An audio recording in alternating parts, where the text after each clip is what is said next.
hope you guys aren't in another live stream waiting. It should be this one. I don't see nobody.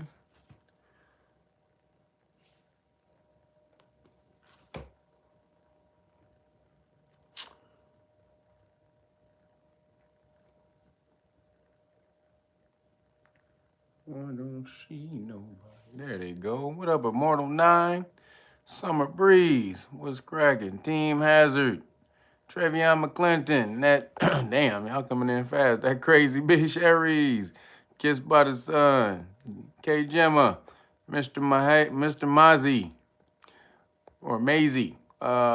Reloaded. 614. Kenny Hill. What's cracking? Antonio Bryant. Cashmere Kiss. Mrs. B. What up? Brian Bennett. Shalon Mitchell. What up? Elijah Almec Bay. Spread wealth. That's right, baby. Pass it on.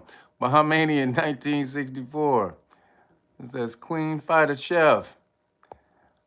Brian Jones. Miss Cherry. Ruth Thompson. Neon Black. I got you reloaded 614. Roderick Roche, what's cracking? Ron Flip the Jumpman TV. That's what's up. Mr. Lee, what's that Leaf YP? I think Jay Bird, what's cracking? Eric Kirkwood, Flexart Mozart. What up, cuz I? Team Hazard 2 Live. What's that? Kanika Lemon, Nola. What up, brother Mel? I got you, Summer Breeze. Sharky Dog, what's happening? Wayne L, what be poppin'? What up, y'all? It's been a minute. I was on vacation. Loved every goddamn minute of it, too. Had to rest my voice. Tried to get some of it back. It ain't all back. Still working on it, but had to come and drop some information today. Had to drop some information. What up, Ruth Thompson? What's cracking? See, do I sound tired? No, I'm good. I've been on vacation for a week and a half, couple weeks. I'm good. I mean, I could always use some rest, though. What up, Buddha Bless Ra? Broderick Enoch. What's happening?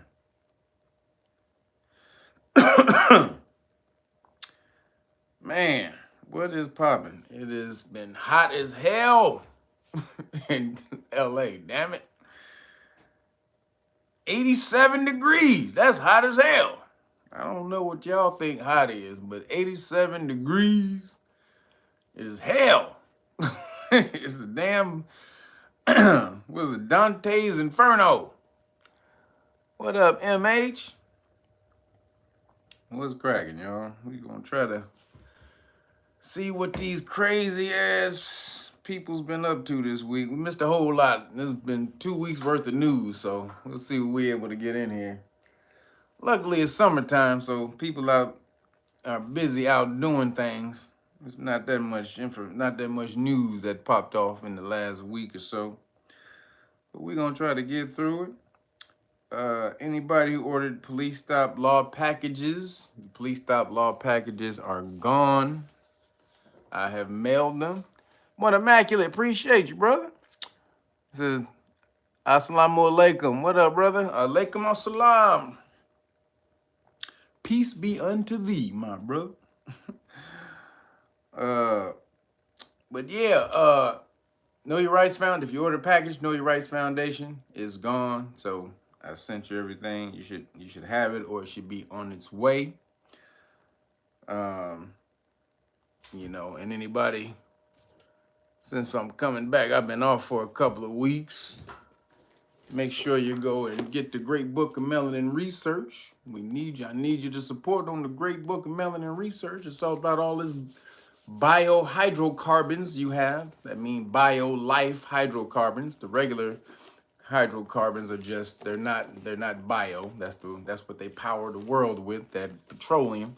But you got it on your skin, so you want to know what it does and how to work it. You got to get this great book of Melanin Research, information that the research they've been doing on your melanin for the last, I think, 118 years at this point. So you need all this damn information, and so when you do, I hook you up with the package. That's the Know Your Rights manual. That's the public official bonds book. So this teaches you what to do when you get stopped by the police, and then if they violate your rights, tells you how to get remedy, how to get accountability, go after their bond. That public official bond is like insurance. They have either one, insurance or bonds. There, some states allow police officers to have either one. So you go after that, and you get that money, then you sue them. See, that's how you got to do it. You go after the police bond first. You get that. This is the easiest to get, or the quickest, and you can get this within the first couple of weeks to a month, and then you sue them, because lawsuits take about a year. So you want to do that. Then it comes, the police stop law package comes with this, the constitutional rights card, qualified immunity notice and card right here. Boom, you get all of this for free. And like I said, since I've been off for 2 weeks, I'm gonna hook you up with the deal. I'm gonna give you all 5 packages of flashcards if you order. Boom. If you order today, so I go to the post office usually on Tuesdays and Fridays, so I'll be going this Tuesday at 11 a.m. West Coast time. So if you order today, tomorrow, Monday, or before 11 a.m. on Tuesday, I will give you the whole package. You get all of this right here for free. God damn it, I don't know what else I can do to hook y'all up with the law, because we got to learn this shit. Project 2025, even though it is not as scary as most people say, it's still going to implement some things that you want to be ready for. So don't get hit when that Project 2025 come in. So again, you get all 5 decks of flashcards. That's the 2 police stop flashcards, volume 1 and 2. Then you get the law and government flashcards, volume 1 and 2. And these are the U.S. Supreme Court case police stop cases right here. And this is volume 1. We got a volume 2 coming out in about another couple of weeks. So y'all better jump on this before we get volume 2. And you get all 5 of those. So again, you order that. You order the Great Book of Melanin Research, the hard copy, at realnagas.com. You get all of that I just showed you. That's a whole bunch of information, over $300 worth of information for free that you're going to get if you get the Great Book of Melanin Research. So make sure you support, get over there and hook it up. And then if you want to learn the law for free, we just teaching you the law for free right here. So you can get one of these beautiful police stop law certifications right here. So you can go out and you can teach the law to the community. So go over to knowyourrightsfoundation.org or KYRF.org, sign up as a volunteer. And again, we're teaching you for free, but the deal is, since we're teaching you for free, you got to commit to getting one of these beautiful certifications, and you go back out and you pass that information forward. That's how it works. We give something to you for free. You got to go and give it to somebody else for free. And that's how we build up these 1 million Johnny Cochrans. And if you don't know who Johnny Cochran was, you better go look it up. God dang it. That boy was so dope. Did y'all know Johnny Cochran used to charge $3,000 an hour? $3,000 an hour. That's crazy. I'm teaching you for free. Johnny Cochran was charging niggas $3,000 an hour. So that's how much the law is worth. And say, I feel y'all on here, y'all be disrespecting it because I be coming over here and giving you the law for free. You ain't gonna find nobody who know police stop law like I do, or anybody in the Know Your Rights Foundation. I dare you. Find somebody who know police stop law more than me. Even a lawyer. I dare you. Even a constitutional rights lawyer don't know more law than we know in the Know Your Rights Foundation. Promise you that. We were just running off cases this morning. We just ran off like 60-something cases right off the top of our head. Police stop law case. How many people you know that can do that? Without looking at a book, without looking at anything, and know what the case means. So we over here, we smashing on the law. If you want to be like that, then get over knowyourrightsfoundation.org. Or do you want these beautiful certifications, baby? Get you one of these beautiful certifications, goddamn. And we gonna hook you up. So appreciate y'all, everybody who signs up. 1 million Johnny Cochran strong. That's what we trying to hook it up. And if you want to learn regular law, go over to Patreon, or that's the status law. So again, police stop law, you've got two forms of law, just like yin and yang, you got to have balance. Police stop law is for when you're in the system, and when you're trying to get out of the system, we have status classes, status law. So if you want to learn that, take your status back as an Aboriginal, as an Aboriginal inhabitant of the land, then go over to patreon.com/real Nagas, sign up to one of the status class levels, the highest, and at the highest status class level, when you're able to explain the paperwork, I will give it to you for free. That's how it works. You explain the paperwork, I give it to you for free. And then that's the way we build up 1 million Johnny Cochrans also. But police stop law, again, is for when you're in the system. That deals with actually 98% of police interactions that you will have. The status law is for the government. When the government comes after you, tries to take your stuff, then you go after them with the status law, because they need jurisdiction over you to be able to implement any of that law. So if you take yourself out of jurisdiction, then they have nothing. So that's what status law is for. It's for removing yourself from the jurisdiction of the corporation known as the United States of America, Inc. If you go to Delaware, it's a Delaware corporation. United States of America, Inc. You don't want to be under their thumb.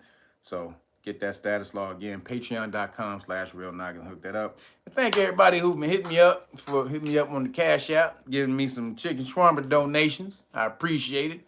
I'm off my cleanse. Technically, I'm supposed to be off my cleanse, but I'm still kind of eating clean, just to keep it, when you go on a cleanse and you eat clean, it's, you don't necessarily just want to dive back into the deep end of the pool, and start eating crazy. So I'm still kind of eating clean, but I will be eating my chicken shawarma pretty soon. So anybody want to give me a chicken shawarma donation, I appreciate it. Cash App, that's Real Nagas, the number 9. Again, Cash App is Real Nagas, the number 9. I appreciate y'all for that. That chicken shawarma is off the chain out here, I'm trying to tell you. And then make sure y'all go hook up the homie Timmy Tight Top on the weed juice side of the game. Bam. Right here. Make sure you get some of these delicious juices. Right here. This is the Banana Dream, apple, orange, and banana. That's off the chain. All the sweet juices. Pause. And then right here we got the surprisingly sweet, my favorite, and everybody's favorite after they taste it. I'm trying to tell you. This is the grapefruit, cantaloupe, and pear right here. Then we got the Be Fearless. He didn't put the label on this, but this is, I think it's like pear, grape, mint. I forgot. It's got a whole bunch of beautiful, delicious stuff in there. Broderick Enoch, appreciate you, brother, for the chicken shawarma donation on the Cash App side of the game. Appreciate you. But this one is a really sweet drink right here. This Be Fearless. Got a little cayenne pepper kick to it, too. It's off the chain. And then you're trying to stay cleansed. This is Par 4. I don't know what that's for. Par 4? Man, you gotta tell me what that name is, Timmy Tight Top. But Par 4. I don't know what that means, but it got pears, spinach, parsley, mint, and pineapple. Oh, maybe it's because it has, I don't know. Why you put Par 4? I don't know. I thought I was about to say because it has 4 things with P in it, but no, only 3 P's.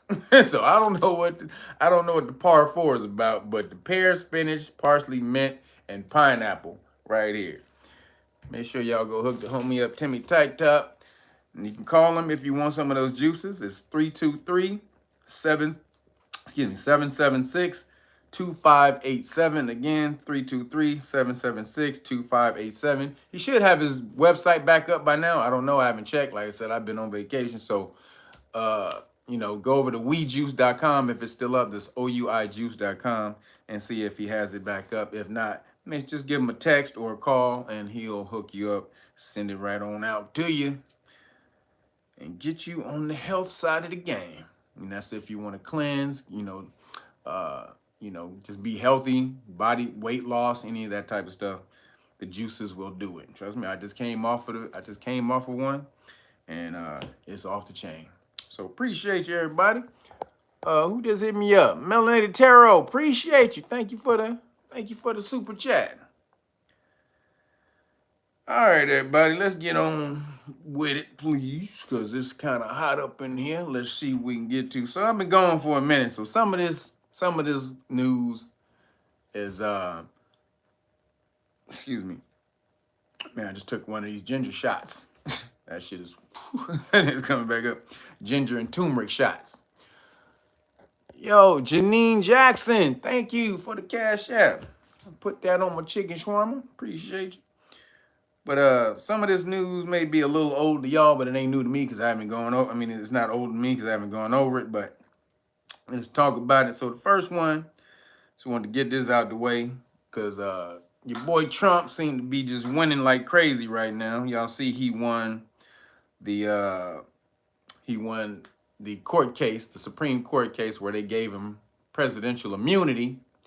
Now they keep saying that he got immunity where he's able to do anything, and he's able to assassinate people and call an insurrection and all that. This is what one of the judges, the dissenting judges in the Supreme Court, Sotomayor, she tried to scare the shit out of people. He can do all this. He can kill people and assassinate people. He can do whatever he wants. He's just a dictator now. No, he can't do any of that. They gave him partial immunity, which for acts done in the White House under the presidency, right? So acts done under the presidency, he has partial immunity. And so they also said in there, for any acts done that don't have to do with the office, he doesn't have immunity. So they acting like, well, if he's sitting president and he orders SEAL team to go assassinate somebody, then that means he gets presidential immunity. That's not true. You just can't go assassinate somebody, and because you ordered the SEAL team to do it, it's a presidential act. No, it has to be something that was in line for the United States of America, right? It has to be something that was in line for the United States of America, because if it's a personal act, even if he sends the Navy SEALs to do it, then he still gets charged. And so, but they all whining and crying about the shit, but the Democrats, they started this shit. They thought we were just going to use the law to smash and do all this, which is why you need to learn the law. I'm trying to tell you, you better get over there. This is their plan. So you better get over here and learn this damn law. Their plan is to use the law against everybody because they know you guys are law illiterate. They know that. They know you are ignorant of the law. And because of that, they can use it against you. Charlie J. Scott, man, appreciate you, brother. Appreciate you for the donation to CashApp. Man, boy, you about to try to make me go get some chicken shawarma after this damn live stream. Appreciate you, brother. But they started this, man. They started wrecking the whole system when no one was supposed to use the court system. I mean, even though they kind of do it on the low, you ain't supposed to do it overtly and just use it against a damn president, an ex-president. It was kind of the unwritten rule that them niggas are kind of untouchable when they get out of office. Because if they wasn't, man, what's the homeboy? You can't fool me again. What's what's that? You fool me once, you fool me twice, you can't fool me again. That nigga would have been put in jail. Was it Trump? Bush Jr. HW? No, it's W. HW is the daddy. Excuse me. HW is the son. He would have been put in jail for all the bullshit he did. So, it was an unwritten rule that you're not supposed to go after the president. But they ain't give a damn. They just started using it because they keep talking about Trump is the devil. He's an existential threat to democracy. When you don't live in a democracy, you live in a republic. You live in a republic that they've turned into a democracy. Just so you guys know, the difference. Democracy means mob rule. I'm telling you right now, democracy means mob rule. Rule of the people, the popolo. Go look up the word popolo. Ancient word popolo means mob, fickle crowd, right? So that's the mob. So whereas in a republic, it's a representative government. You're supposed to be represented within your government. And everyone's opinion or everyone's vote matters. The example of a Republican government or Republican form of government would be a jury. So if you're on a jury and one person dissents in a jury, then you have a hung trial, right? You have a hung jury. Everyone has to agree on the jury or the person gets off. In that case, anyway, they can bring up the trial again, but everyone has to agree. So that made you come to some compromises when everyone has to agree. So everyone kind of gets what they want, at least something of what they want.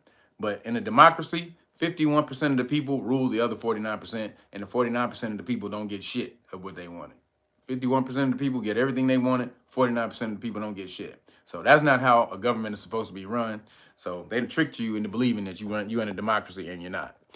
Roderick Rose, appreciate you, brother. Lord have mercy. That chicken shawarma is godlike. Trying to tell you, boy. I tried to tell you, tried to warn you, Roderick Rose. That chicken shawarma, baby. Hey, they got salmon shawarma too. God damn. They got salmon shawarma, boy. I'm like, God damn. Done found a whole new love. The shawarma, or the whole shawarma side of the game. It's off the chain. Glad you found out. But so getting back to the presidential immunity. Now, they've given presidential immunity now to Biden. Biden has it. So in his last little 4 or 5 months in office, this nigga can do some crazy shit and not get charged. But they're acting like, oh, Biden is not going to do anything, and Trump is going to be the one who gets in here and destroys the government. Mr. Big Stuff, appreciate you on the super chat. This is a quick question. I can't find proof on the Moorish American flag being 10,000. What do you mean being 10,000? I think it's a lie. I don't know. I don't know what the Moorish flag, American flag being 10,000. I don't know what that means, bro. Sorry. I don't know what that means, brother. You gotta explain it a little bit more in the chat for me. But so your boy Trump being the being the devil. Now, is Trump all good person? Hell no. Trump is a fucking old ass narcissist who is about Trump. Excuse me, usually. But I would say this, because he could have just sat back and chilled and not did anything and just lived his life. They wouldn't have messed with him. The only reason they fucking with him is because he joined the race to become president again. He could have just went and chilled and did nothing, and his whole life would have been better for it. But because he ran for president, they tried to destroy the nigga. So, it's catch-22. You say, well, is he for the America? I don't know. But I do know if he didn't run for president, they would have left his ass alone. So you got to say, why the hell would he want to put himself in the crosshairs like that, where they tried to destroy the shit out of this nigga? Thank you, Mr. Big Stuff. Did you let me know? You let me know what the Morish Flag 10,000 is? I need to know what that is. But so they tripping. But what happened though, when he got the immunity, they were supposed to sentence him for the Stormy Daniels case on the 11th, a couple of days ago. But he's using the immunity case to try to get that case dismissed, overturned. So the immunity case. So now, since they're doing that, they allowed him to push the sentencing back. So basically, he's not going to get sentenced before the election, which is what they wanted. See, they were trying to throw this nigga in jail before the election. And the reason this nigga keep winning is because they're doing everything bad. Bad karma. Appreciate you again, Mr. Big Stuff, for the super chat. But their karma is bad. I've talked about this many times before. We're in a new age. We're in the air age since the Great Conjunction in 2020. You can't do anything right now. This includes any one of y'all too. Y'all better take heed. You just can't do fuckery now. You can't do bullshit now and think that you're going to get away with it. The universe is sending that shit right back. As soon as you do something, that shit go whoosh and come right back in your ass fast. I'm trying to tell you. So watch your steps. Be mindful of your movements. Again, as above, so below. You're supposed to mimic nature in your movements. And so the sun moves 1 degree a day and does everything that it needs to do in moving that 1 degree a day. So mimic your movements after the universe. You know, follow nature. So if sun moves 1 degree a day, you ain't got to be out here doing all kind of damn things. You can calculate your moves, make your moves, and make them count. So you ain't out here just creating a bunch of karma that you don't know about that's about to come back around on you.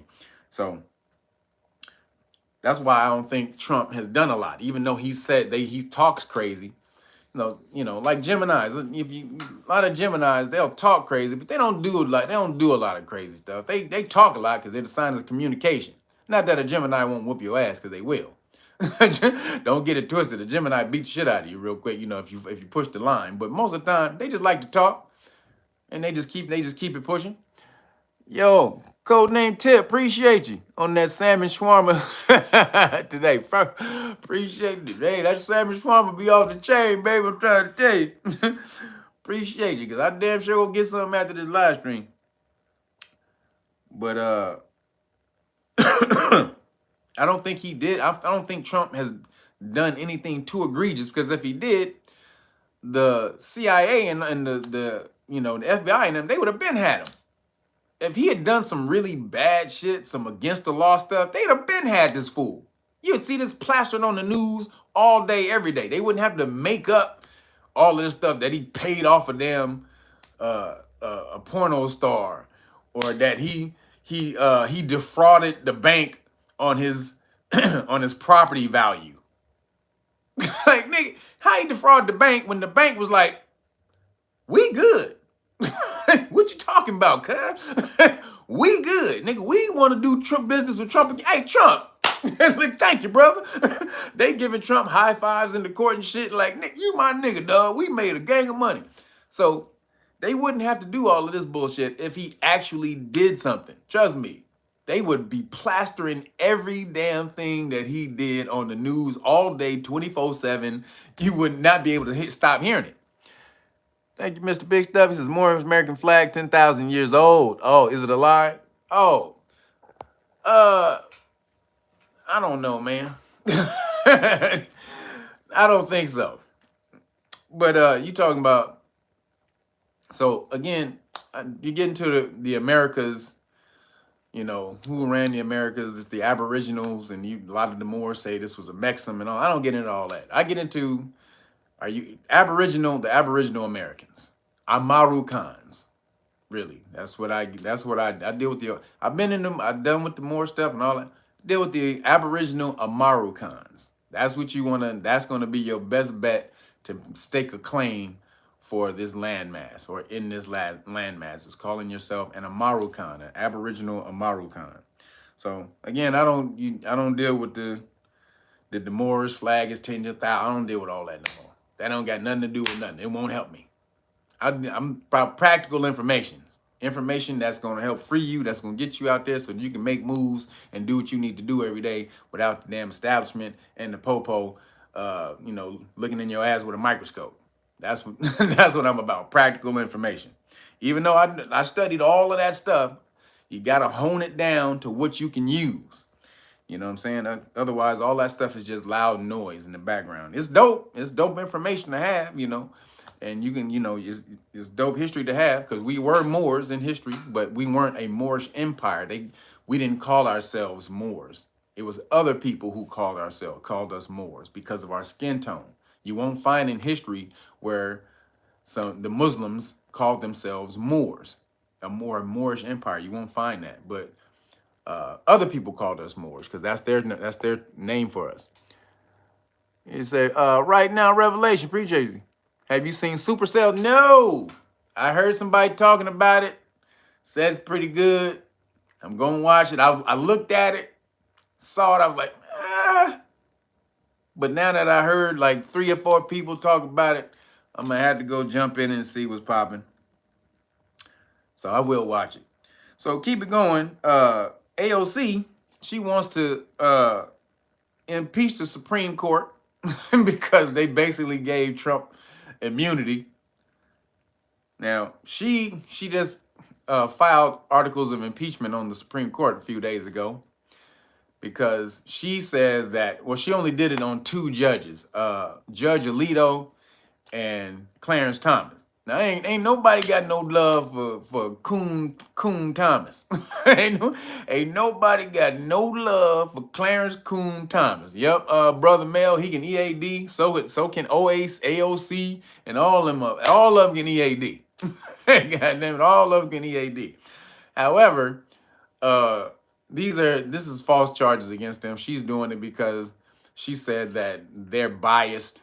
They're basically, they should recuse themselves because they have a conservative bias on the court, which is bullshit. She couldn't bring charges against them for their ruling because they have immunity. They have immunity for their rulings. So, judges have total immunity too. Excuse me. Especially Supreme Court judges. Supreme Court judges have total, complete immunity from their, from the repercussions of their decisions. So she just can't go and be like, y'all gave Trump immunity, so I'm going, I'm impeaching y'all. She can't do that. So she had to come up with a bullshit ass reason to do it. And so her reason was that these judges are biased and conservative, right? Or conservatively biased, which is not going to go anywhere. Nobody's gonna touch that shit. She just wanted to grandstand. And the other reason she did it, she was trying to take the heat off that fool Biden. Biden been tripping. Ever since that damn debate with Trump, this nigga, boy. Niggas is starting the spotlight been on that nigga. They be like, hey, hey Biden, what you say, nigga? That nigga,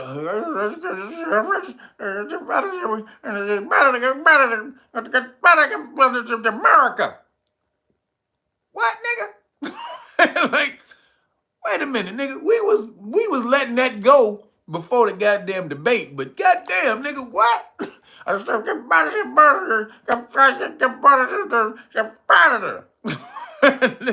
This nigga is tripping, and everybody's seeing it.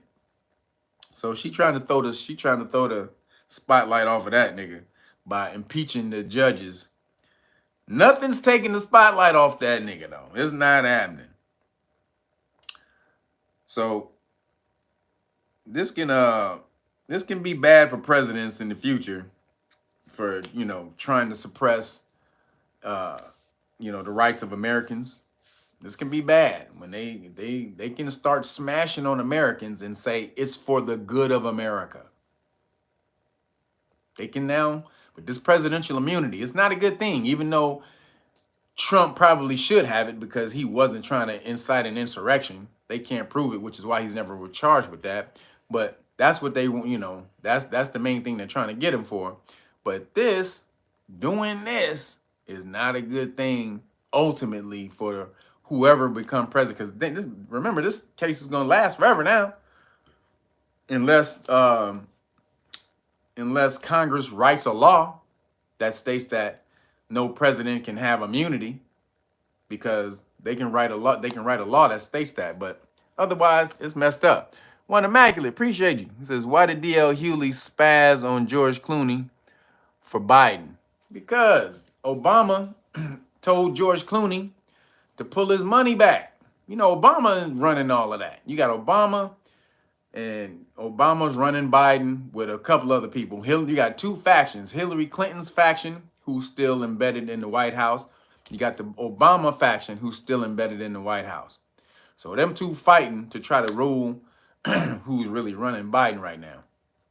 So Obama told George Clooney to pull his support for Biden. We're going to get to that in a minute.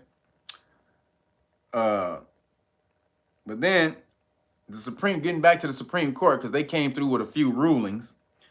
So then Supreme Court, they also ruled, because that presidential immunity one is some bullshit.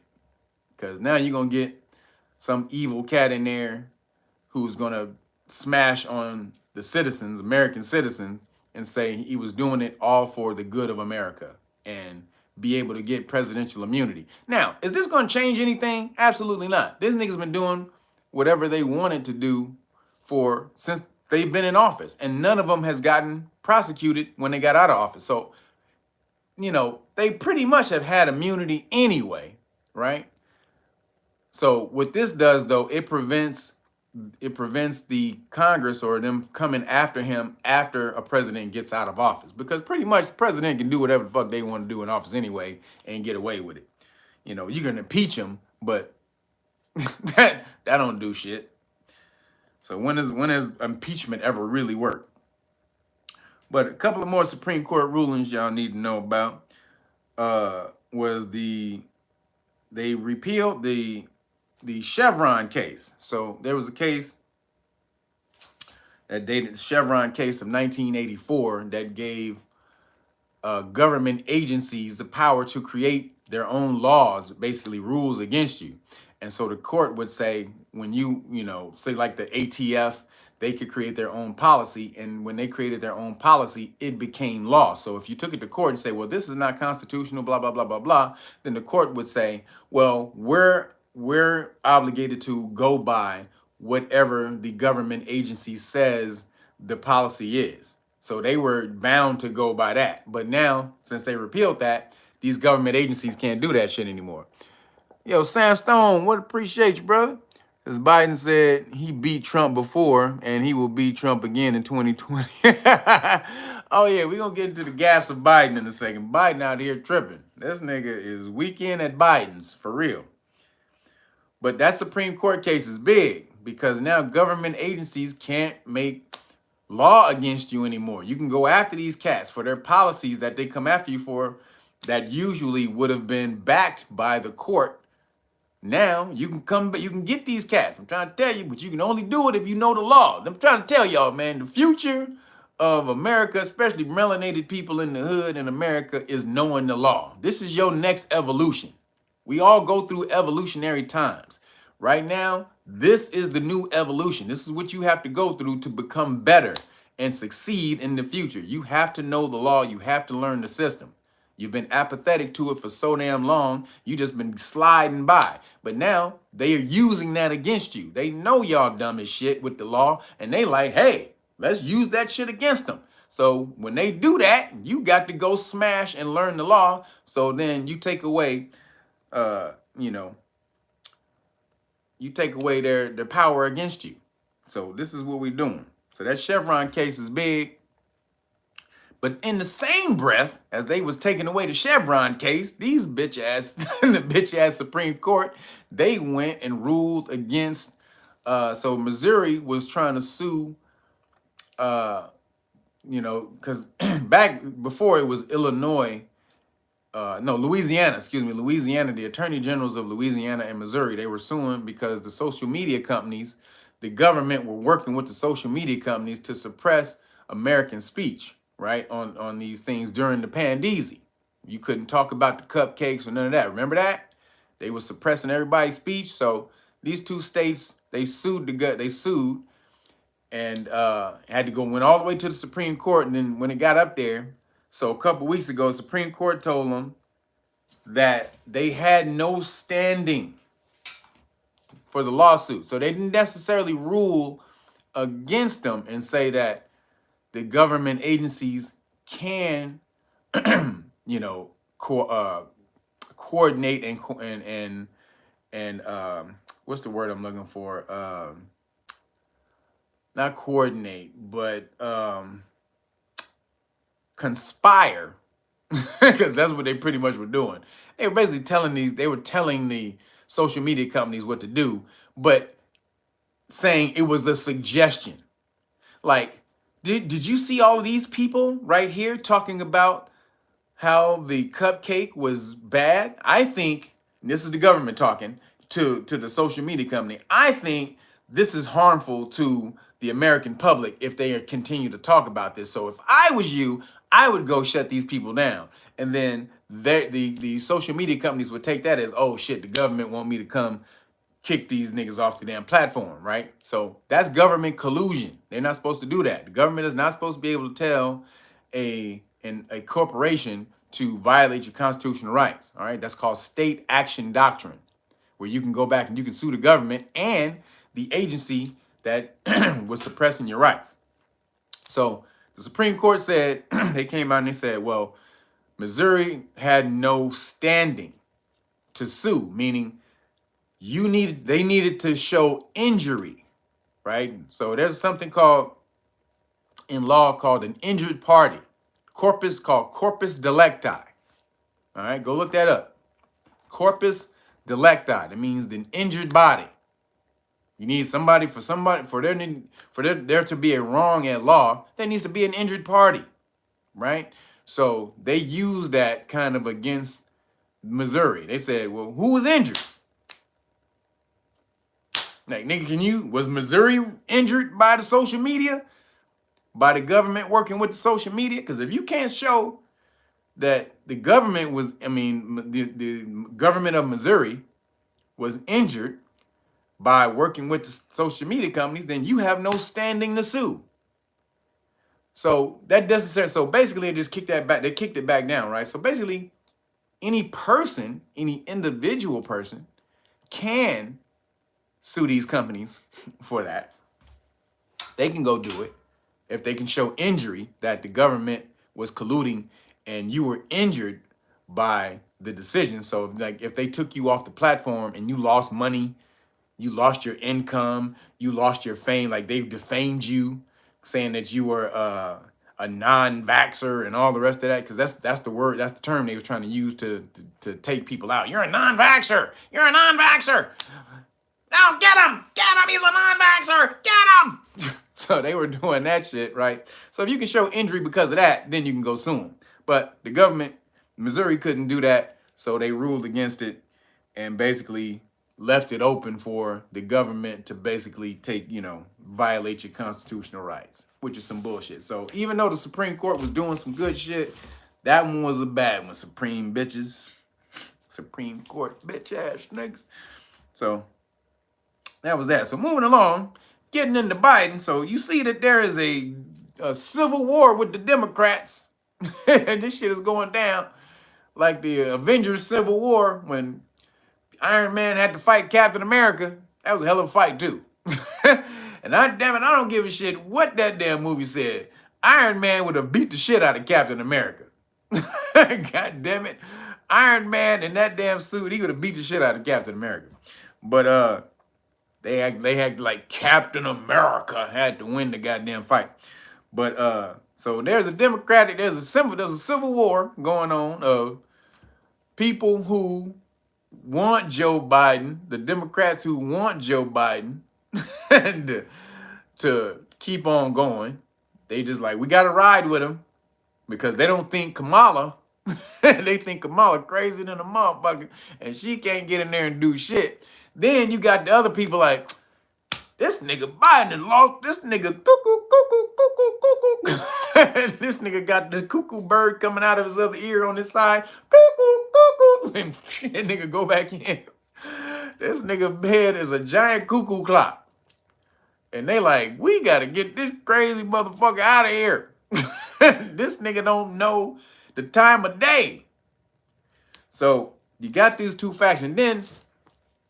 But you got him coming out in public saying, we support Biden. He's our president. He's done a great job these last 3.5 years. Look at his record and blah, blah, blah. And he's the greatest president. He got Trump out of there. And blah, blah. And they doing all that. And nigga, behind the scenes, they close the door. They go, shh, get this motherfucking crazy ass nigga out. Get this crazy motherfucker. Get this dumb ass motherfucker out of here. So they behind the scenes killing this nigga, right? In the public, he's our president. He's my president. I don't know about you, but he's my president. I mean, he's been great to me. He's been great to all the black people who don't know his record. Let's not talk about the crime bill. Let's not talk about he called them cockroaches. No. We're not talking about that. We're talking about the last 3 years. Did you see all the black people in his cabinet? So I don't care about what he did before. He has a bunch of black people in his cabinet. Like, nigga, that don't mean a goddamn thing. So they fighting like a motherfucker. They fighting, but then it comes out this nigga probably got Parkinson's. He's at the onset of Parkinson's. I think this nigga in the middle stages of Parkinson's. They said Parkinson's doctor specialist. The Parkinson's specialist has visited the White House 8 times in the last 8 months. Now, was this nigga going on tour? Was he going on the White House tour? I don't think he was there for the White House tour and to get the cookies to give you on the tour.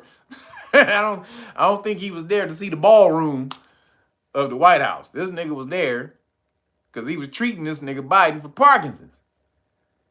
But they tried to take, no.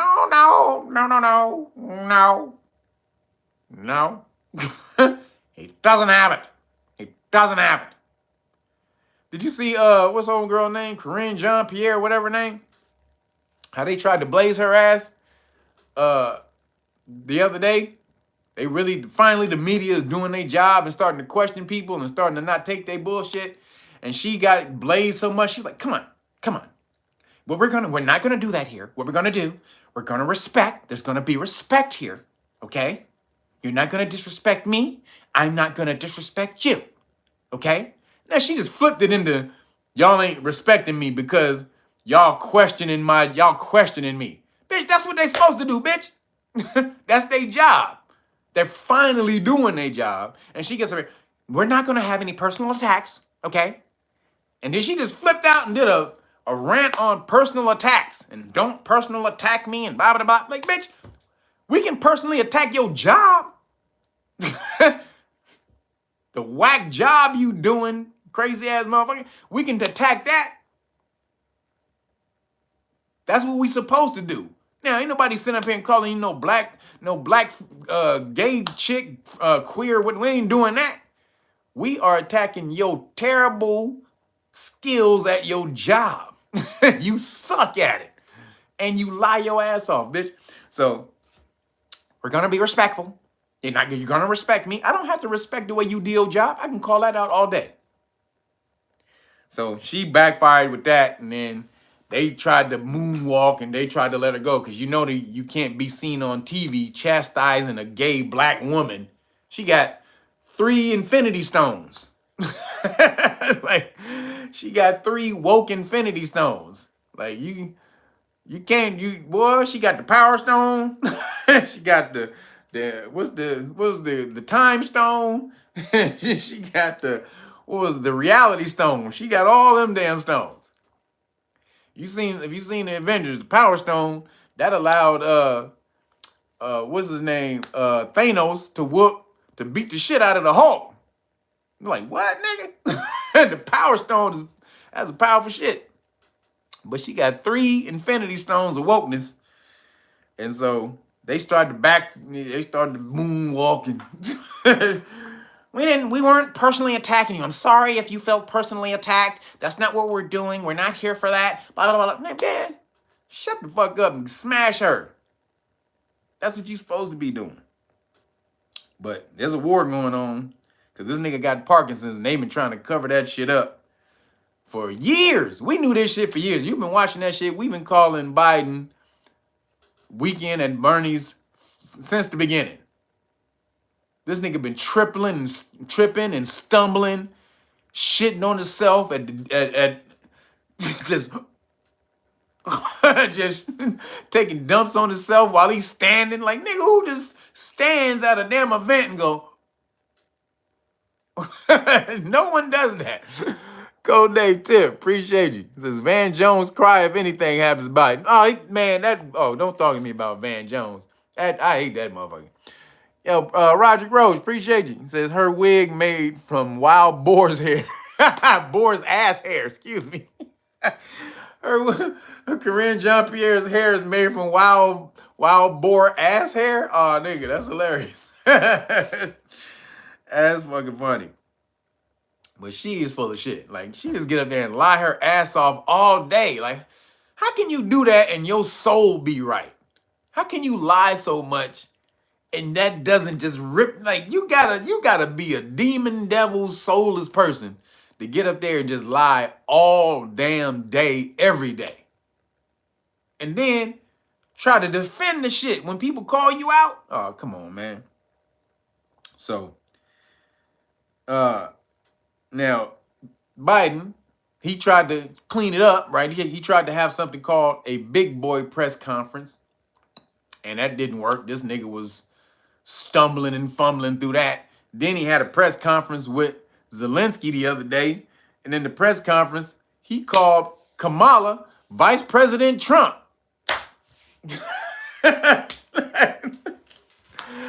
This nigga called Kamala Harris Vice President Trump. Like, nigga, you is gone. Nigga, how the fuck do you mix up Kamala Harris and Donald Trump, nigga? Donald Trump ain't never been vice president or nothing, first off. But this nigga mixed up then, right after he did that shit in the press conference, he called Zelensky up to the podium and said, here's President Putin. Nigga Zelensky was like, me? I mean, he's beating Putin. He's beating him. He's beating Putin. Like, nigga, you are gone. Yo, spread the wealth. Appreciate you. Say, I'm on fire. Appreciate you, man. Hey, it's a whole lot of news. A whole lot of news been going on.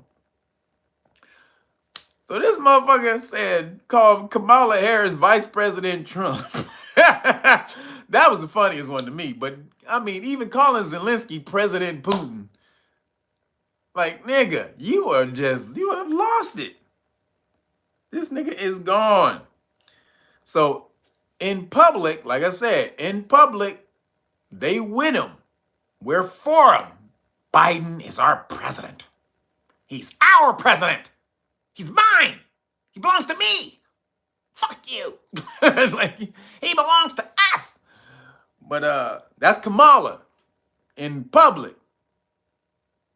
Behind the scenes, Kamala's like, fuck this old ass dead motherfucker. I can motherfucking rock rings around this motherfucker. I can crip walk rings around this bitch ass nigga talking, doing press conferences. This motherfucker. So she talking crazy behind the scenes. She set tripping and shit. She throwing up gang signs on Biden and shit. Kamala Harris, not 2024, cuz. While in public, he's my president. He's very cogent. He's sharp as a tack. He was in that room commanding and aware and being a president, being presidential. He was commanding everyone. Like, bitch, you are full of shit. Hold up. You like, so that's what she's doing, and she's playing the game. Like, she got to play the game, right? Kamala is playing the game because they know they're trying, like, she has the best chance. Now, she playing both sides of the ball because, and she right for doing it, right? So if she go for Biden, like I said, this nigga got his whole body, he got his whole damn body in the grave by now. This nigga only his head is sticking out of the grave. Because this nigga is gone. So if Biden wins, he gonna have to hand it off to Kamala anyway, right? So she playing that game.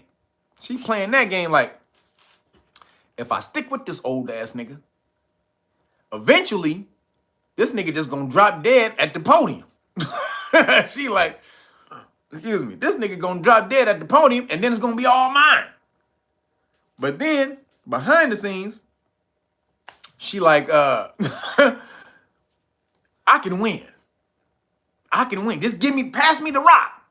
Pass me the rock. I'm going to the hole, baby. I'm posting up. Nigga, I got a little dude on me in the post. Give me the ball. You say I got a 2-foot nigga on me. Give me the ball. Anybody know basketball? If you in the post and you got a 2-foot nigga on you in the post, that's called barbecue chicken. You bow, just back up. You just you just you shoot right over him. That's what she doing.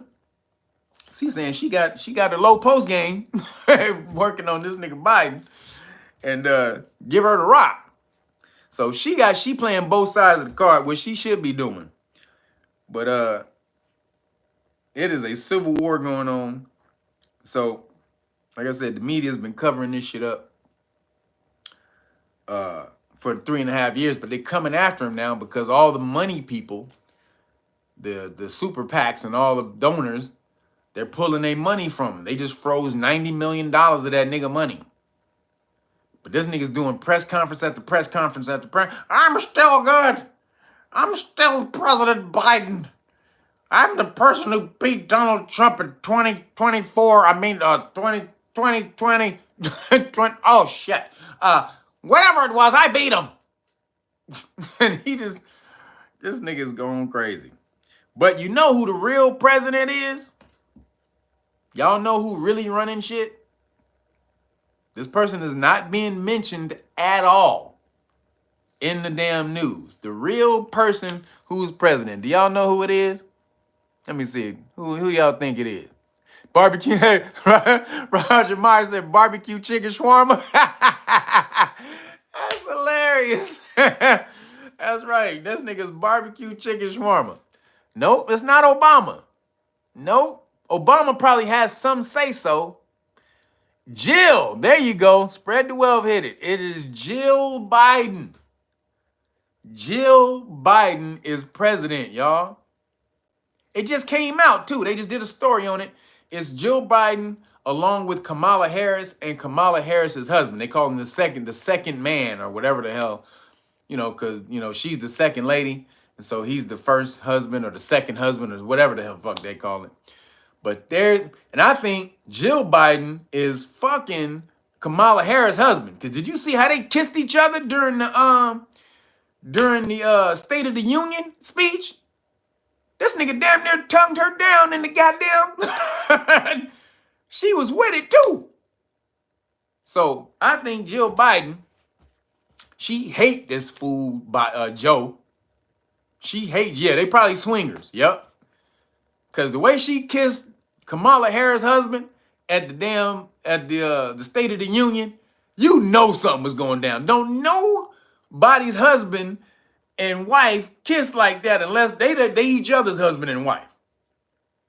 They slobbed each other down. Like, girl, I missed you all damn week, girl. Oh shit, we did. Oh, yeah. Great to see you again. Good to see you again. Like, this nigga forgot he was in the goddamn Jill. Oh shit, I missed that. Oh yeah. Sorry. Yeah. This nigga started shaking her hand and shit when he found out. Oh shit, people watching. Go look at that shit. So Jill Biden, this is my theory. Y'all see if my theory is on or not. She know that nigga's a piece of shit pedo, right? Jess. Joseph. Jess.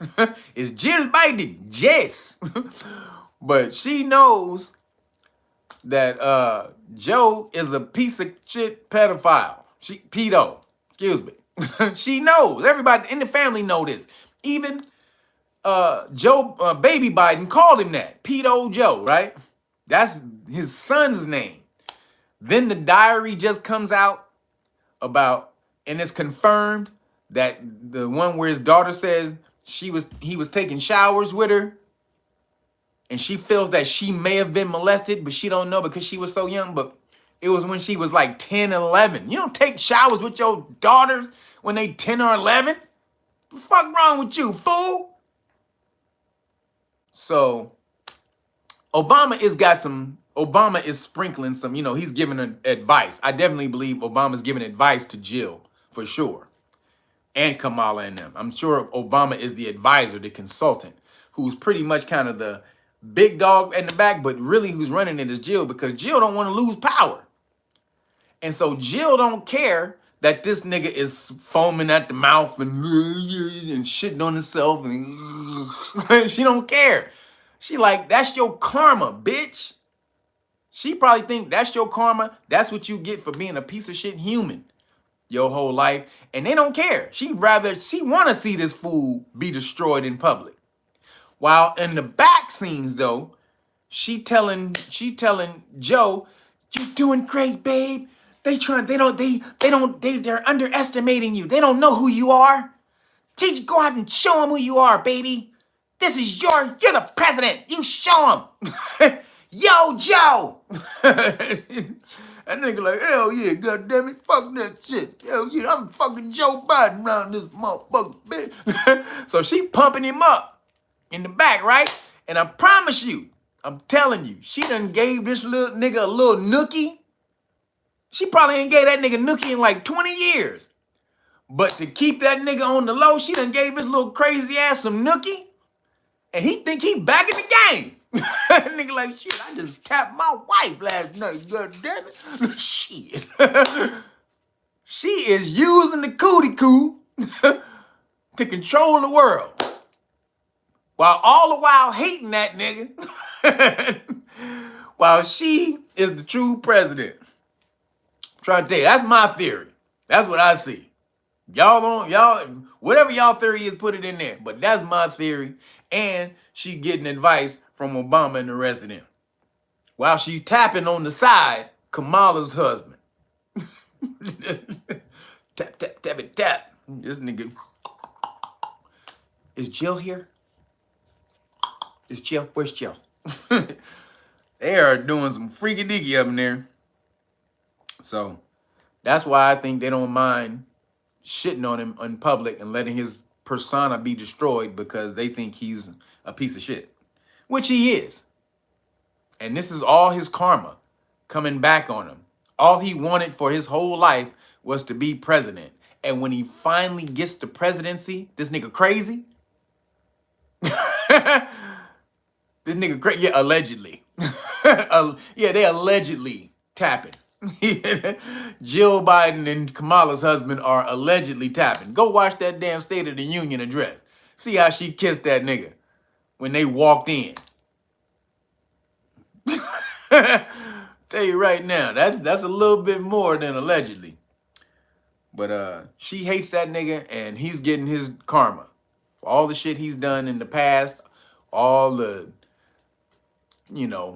the children he may have allegedly fondled. Universe is getting that nigga back. Like I said, this you're in the time of karma. It's gonna come back on you fast in this air age. So then moving along, the Biden administration, well, because not Biden, because the Biden administration, who wants to stay in power, because it's all about power moves now. It's not about your policies. It's not about policies or doing right for the American people. It ain't about none of that shit. It's about who stays in power, right? They need the Democratic Party to stay in power. Because the Democratic Party, if you don't understand, Democratic Party is more of, Democratic Party is more, they have a more feminine energy, right? They have a more feminine energy. So, and you can see it. There's more women in the administration. There's more women who are Democrats. It's all feminine, which means it's emotional energy. Sorry, ladies. Not that all you ladies are emotional, but for a great part, women are emotional, men are logical. Now it's not an absolute, but about 80%, 85%, I would say. So this administration is being run, through feminine energy. So they're trying to stay in power, right? They're trying to stay in power the best way they can. And how are they doing it? They cheating their asses off by trying to get the illegal immigrants in America to vote. So the Republicans, they tried to pass the SAVE Act, or they did. They didn't try to pass it. They did. They just passed, or the House Republicans just passed the SAVE Act, right? This would require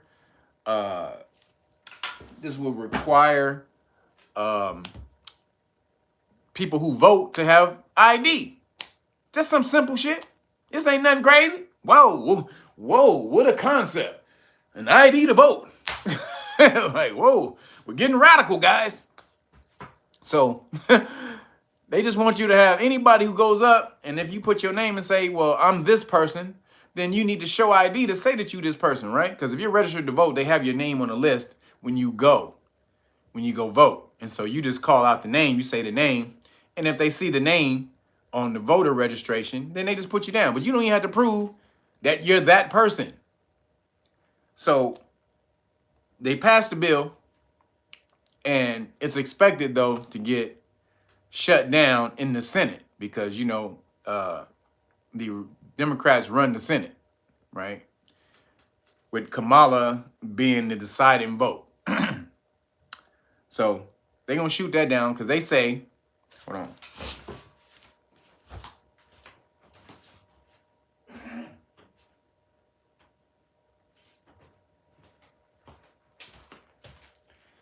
Because their reason, hold on here.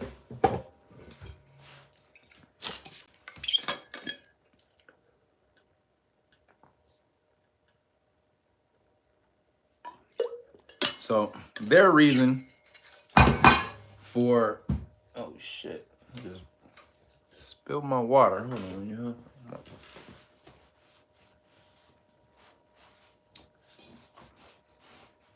Yeah, dang. Spilled my water. But so their reason for vetoing the bill is they say that it's racist.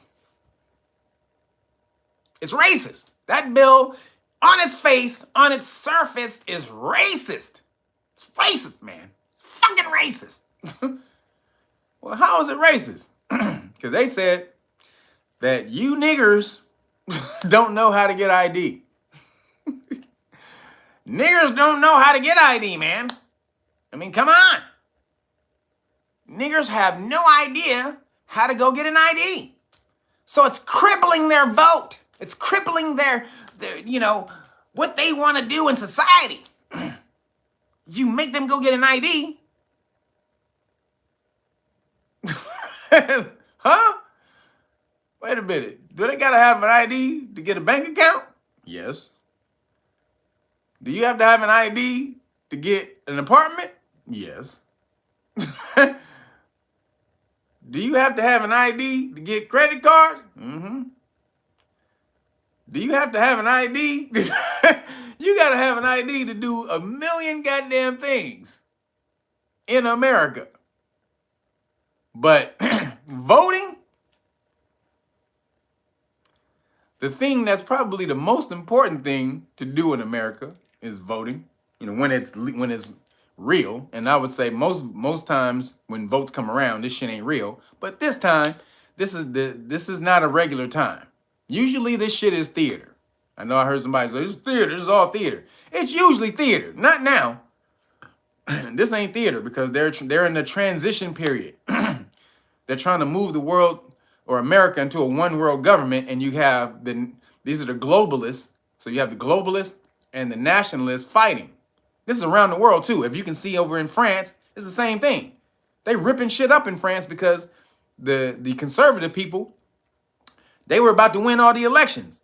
So all the Democratic people, they in the Democratic Party, because there's a bunch of different parties over there, all those Democratic parties joined factions like Voltron.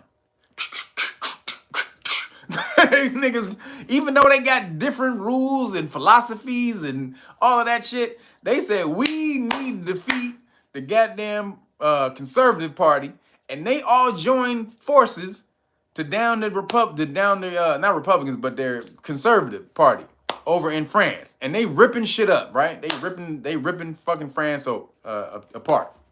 So same thing is going on all over the world. You got the Nationalist Party, which they call them conservatives because they're trying to conserve the way their country used to be. And you got this globalist motherfuckers who are trying to move these countries into a new global world order. So the same thing is happening right here in America, right? You got the nationalists who are trying to keep America the way it was, which supposedly made America great. Now, America was never really great because you can't be great fucking over a portion of your damn people to make other parts of the country great. You can't do that shit. However, it was the big dog in the world, and they're still trying to keep it like that. And then you got the globalist people trying to move into the one world order, right? So that's the parties, that's the factions that are fighting right now. And they don't like it. They don't like it. So they can, you know, the Republicans or the Democrats, they know they're about to lose. If they look at the polls, they know they're about to lose. Like I said, usually it's theater. But right now, this ain't theater. This is big shit because they need they need to move this into the one world order. That's the plan. All of these World Economic Forum people who are in government now, that's been the plan from Klaus Schwab. We need to move it here from here. And we have to destroy America because America is the big dog on campus. And we need to take in, like, it's like, you ever hear cats going to jail? And, you know, I don't know how many cats y'all know who went to jail, but I know a couple. And cats go to jail. A couple of cats, when they went to jail, they say, who the most gangster nigga in here is? Who the most gangster nigga in here? And then they be like, that nigga right there. And then the new nigga walk right up to the gangster nigga and be like, pow! Just start, bah, bah, bah, bah, bah, bah, bah. Now, even if he lose, even if that nigga lose, the new nigga lose, you know from that point on, don't fuck with that nigga. Don't mess with that nigga, right? But usually, you know, if you catch a nigga off guard, you're probably going to win the fight if you just catch him off guard, right? So that's kind of what they're trying to do with America. America's the big gangster in jail.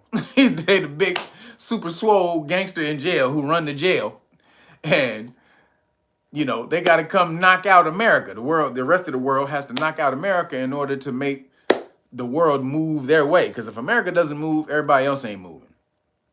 So that's why I said this is not theater at this point. It has airs of theater, like or it has a persona of theater because it is all bullshit because they're all lying and all that type of stuff. But the repercussions of it is very real. So they're trying to, you know, no IDs because you niggers are you're inept. You can't do it. You don't know. You can't get ID, man. I feel for you. Now, that's racist in itself. The fact that they think that niggas are so stupid that they just can't go find out what DMV is. They can't find out what DMV is. And I told you a while back about the experiment that this dude, they do the interviews on the street. And they went around, they started asking all the white people at colleges. So that's the first thing. They said, can black people is it hard for them to find ID? Or do they have ID? No, I don't think it is hard. I don't think it's easy for them. You know, that it's very hard for them to do these things. They don't know where this is and blah, blah, blah. They just start making all these damn excuses about niggas not being able to get ID and all this type of stuff and not knowing where to vote and all this type of shit. And then they go over to the hood and they say, excuse me, brother. You got an ID? Sure, right here. Nigga pull it right out the... Yeah, I got my... And everybody they went up to, every melanated person they went up to in the hood, they asked if they had an ID. Yeah, I got an ID. And they went right in their pocket, pow. People in their purse, blah, blah, blah. Not only that, motherfucker, they walked up to the dude, they said, hey, can you tell me where the DMV is?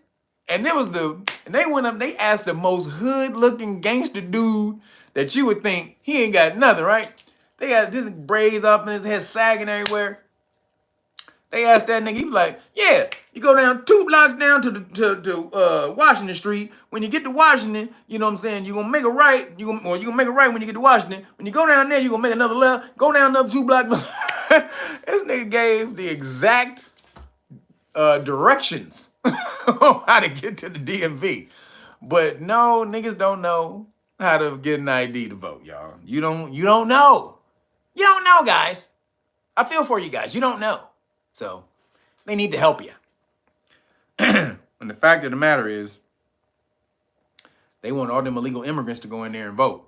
They just showed this past week, they had like something like registering to vote, like 10,000 people who they couldn't find on the list, who they couldn't find registered, that was trying to show up and do early voting.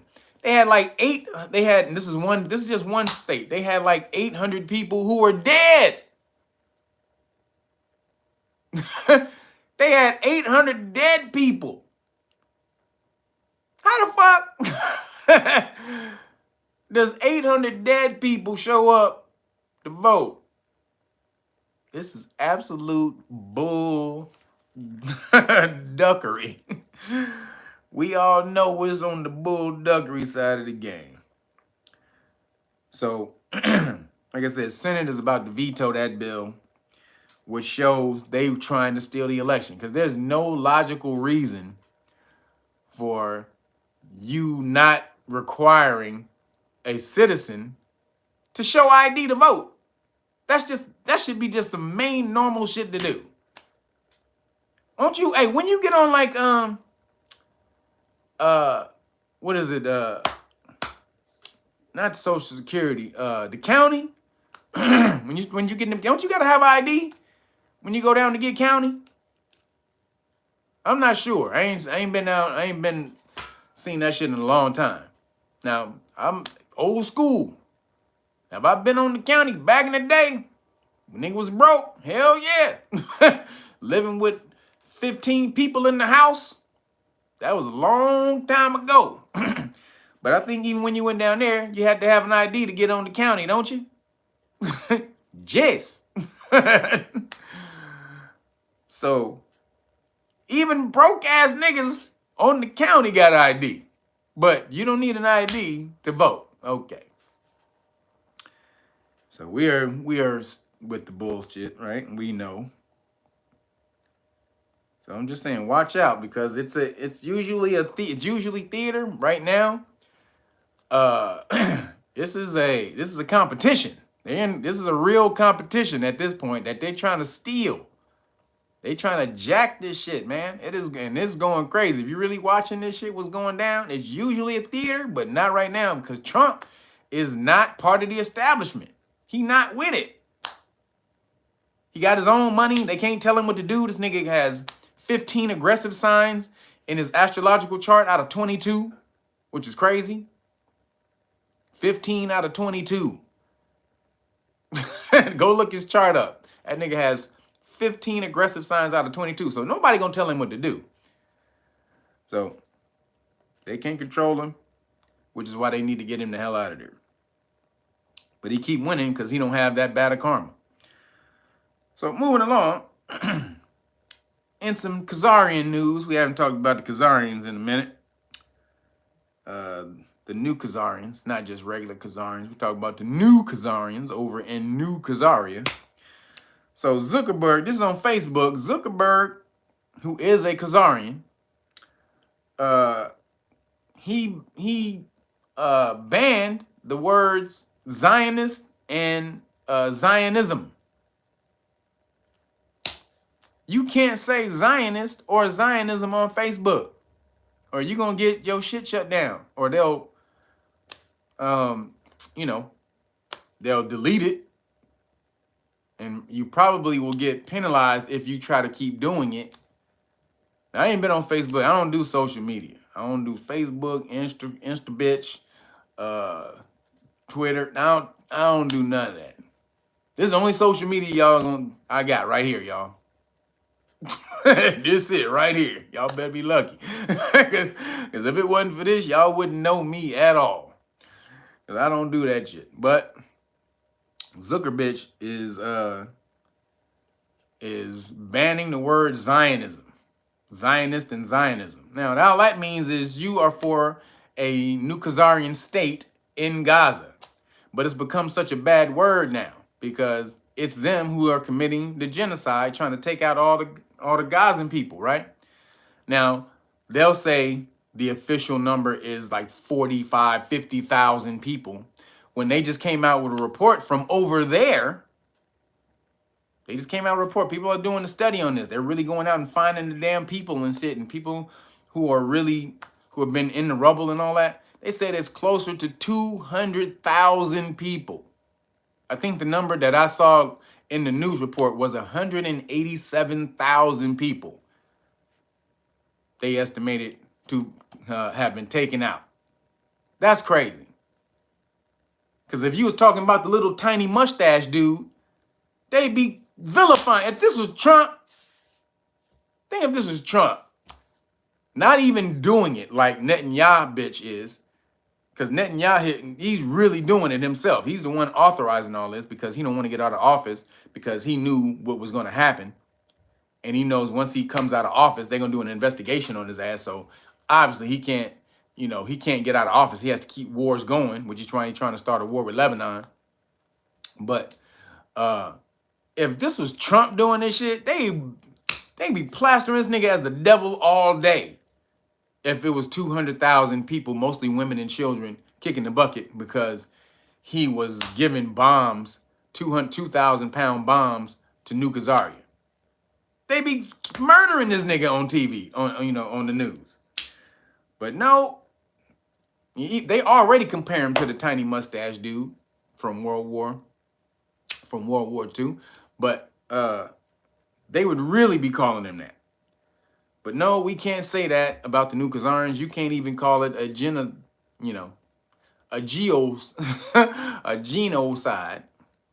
You can't call it that. I mean, well, what is it? You're taking out the young population of a country, of a people, so that they can't grow and become the older people who will be your enemies. What is that called, everybody? If I take out the youth population of your country so that your youth can't grow to be my enemy, what is that? I mean, maybe it's another word for it. I don't know. Let's spitball this one, y'all. What do you call it when you take out a bunch of young people in somebody else's country, so you prevent those young people from growing up and becoming your enemy? What is that called, everybody? And you take out the women, the people, the people who produce or bear those those youngins. What do you call it? He said war, art of war. Okay, y'all see? He said preemptive strike. I would call it there you go, beans and cornbread. Beans and cornbread sounding real tasty right now. Pause. But genocide, that's what I would call it. Because you're taking out generations of people, right? You're taking out the generations of people and the people who bear those generations. You're taking it out. No women, no kids, no people. Usually that's what happens. No women, no kids, no people. But no, it's not, no. We're defending ourselves. It's war. We're in a war, man. We're in a fucking war. We have to get them back. Did you see? It was 1,200 people that was taken out. Half of them by, the IDF. But we're not worrying about that. We took out a lot of our own people, but so what? They took out some of us and we gotta get them back. Gotta get them fucking back. These niggas will make up any goddamn thing. 1,200 people. Y'all do know that 1,200 people, a lot of those people, a few hundred of those people was taken out by the IDF. Y'all did hear that, right? All 1,200 people wasn't taken out by Hamas. The IDF, after 9 hours of being, on the other side of Israel, they finally got there and they start taking out their own people. But no, we don't want to say that. We can't talk about that because that puts a spotlight on Netanyahu bitch. So that is the Khazarian news. And this is also, let me say, this is also why the media has turned on your boy Biden. Because now a lot of the Khazarians are backing Trump, right? Excuse me. Because Trump says he's going to keep the war going. He wants the war. Excuse me. You shot. These are ginger shots. This shit is no joke. Ginger and turmeric, lemon, some black pepper, and some cayenne pepper. Boy, that ain't no joke. But their media who's run by who? Who is the media run by, everybody? Who do we know the media is run by? Majority, you know, majorly. Who runs the media? That would be the Khazarians, right? So if there's all this heat on the Khazarians and they want to, you know, dip into the, they want to dip into the darkness, right? Who better of a light to shine on somebody than Biden? This nigga who can't dribbling at the mouth, eating applesauce with a straw and shit. This nigga sucking up applesauce with a straw, walking around in Pampers, but his bedtime at 4 p.m. This nigga bedtime is 4 p.m. in the day. So they run the media. So they said, let's move the spotlight from New Khazaria. Hey, Biden, what you doing over there, my nigga?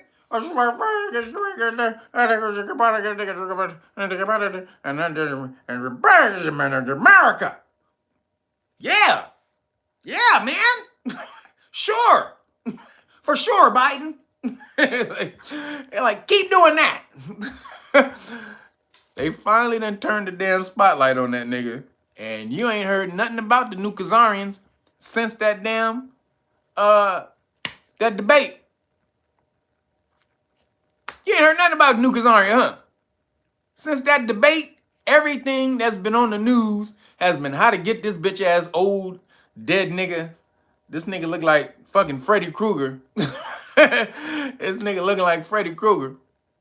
How to get his ass out of office. So Biden Krueger. They trying to get Biden Krueger or Freddie Biden. Joe Kruger or Freddie Biden, they trying to get his ass out of there. So just don't fall for the bullshit.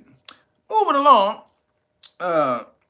So I've been watching things, you know, I'll be dipping and diving. Sometimes I gotta come out of the political news and then watch some regular news, right? I'm a nerd, gotta get my nerd stuff on. And then nerd world, Caucasians are really pissed, man. Because a lot of Caucasians, a lot of nerds are what they consider themselves to be alpha male, Caucasian males, right? And so they're seeing a lot of what they call woke, the culture, what they call so this is a culture war where they're trying to take what they say the masculine or the straight white males out of TV shows and stuff like that and put in women or put in a lot of effeminate men, you know, gay or beta males or straight up men with no strong jaw lines who talk soft. Hello, how are you? Yes, we're going to do this today. Now, nothing against you motherfuckers. Everybody got to live their life. But you trying to pull masculinity and put it to the back because that's an agenda. You trying to kill masculinity. Now, they're crying about no straight white males being in all of these properties anymore, right? But what they're not seeing also is there are no strong black male, melanated cats anymore in these things. So their thing though is, so there's a, you know, and they're starting to see themselves being pushed to the back. Like, so, you know, the world has had this damn love affair with Caucasian motherfuckers because they propagandized themselves around the world for so damn long that everybody loves the whitey white, right? And American whitey white. Everybody loves them, right? So now, but motherfuckers ain't with that bullshit no more. Like, we tired of seeing your ass on TV all the time being the key to how to save the world. Or the blonde little blonde chick, non-melanated chick, she's the key of saving all the world. When melanated people been living in this motherfucker since the beginning of time. But no, it's the blonde white girl or the blonde or the white kid or the white dude who's the key to saving the world. He's gonna save it For all of us. like, wait a minute, motherfucker. Y'all been pushing that bullshit for way too long. So people starting to pull it to the back, right?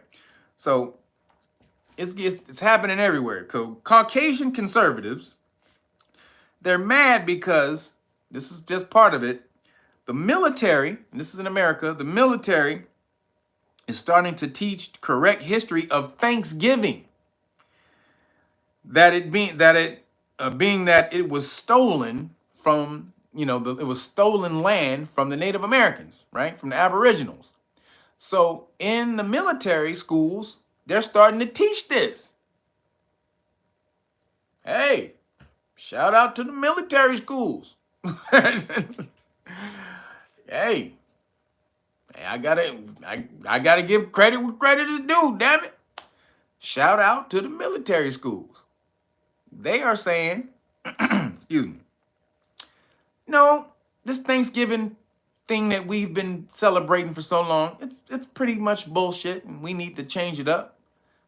America basically stole the land from the Native Americans or the Aboriginal Americans. And these Caucasian people are like, stop it! Stop saying that! You can't say that! Why not? Like, didn't that happen? No! They gave us to it. We came over here. We had a bunch of stuff to trade, and they liked the stuff we wanted to trade. We had a bunch of alcohol and pipes and everything. We had all this good stuff, man. And we said, hey, we'll give you 2 bottles of alcohol if you give us this whole land territory over here. And they were like, fuck yeah, man. So we didn't steal anything.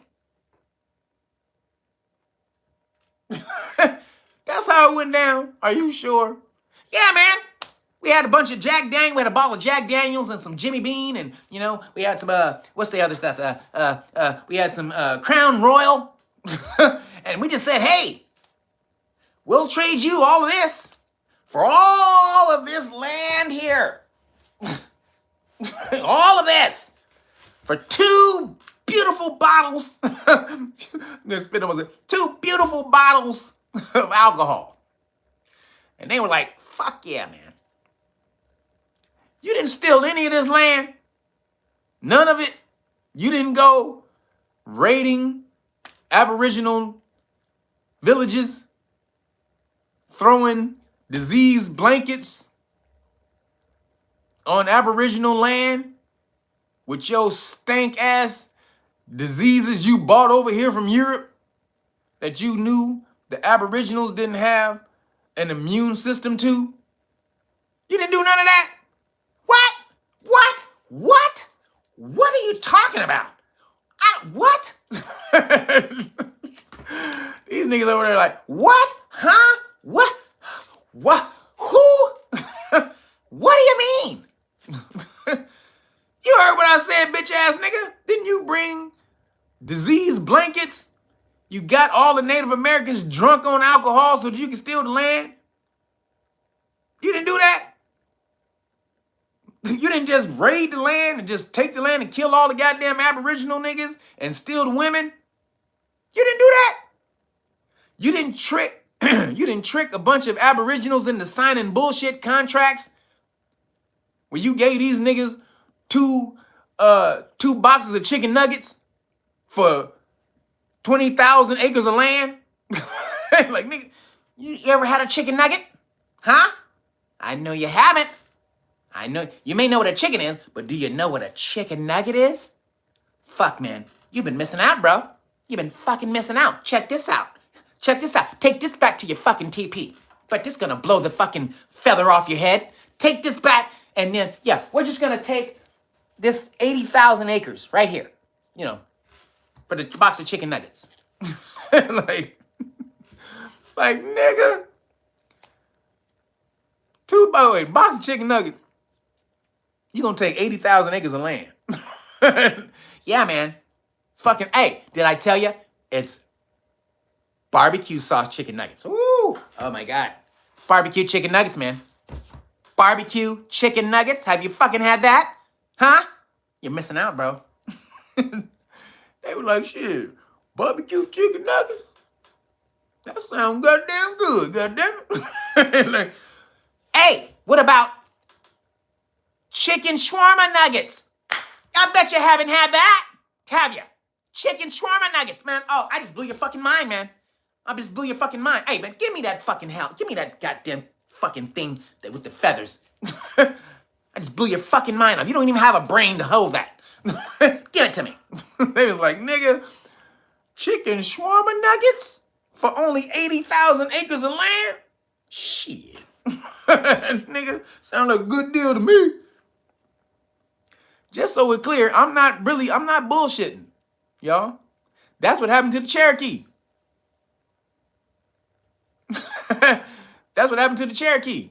In the Trail of Tears, why they had to get up off the land in Georgia and roll and go to Oklahoma.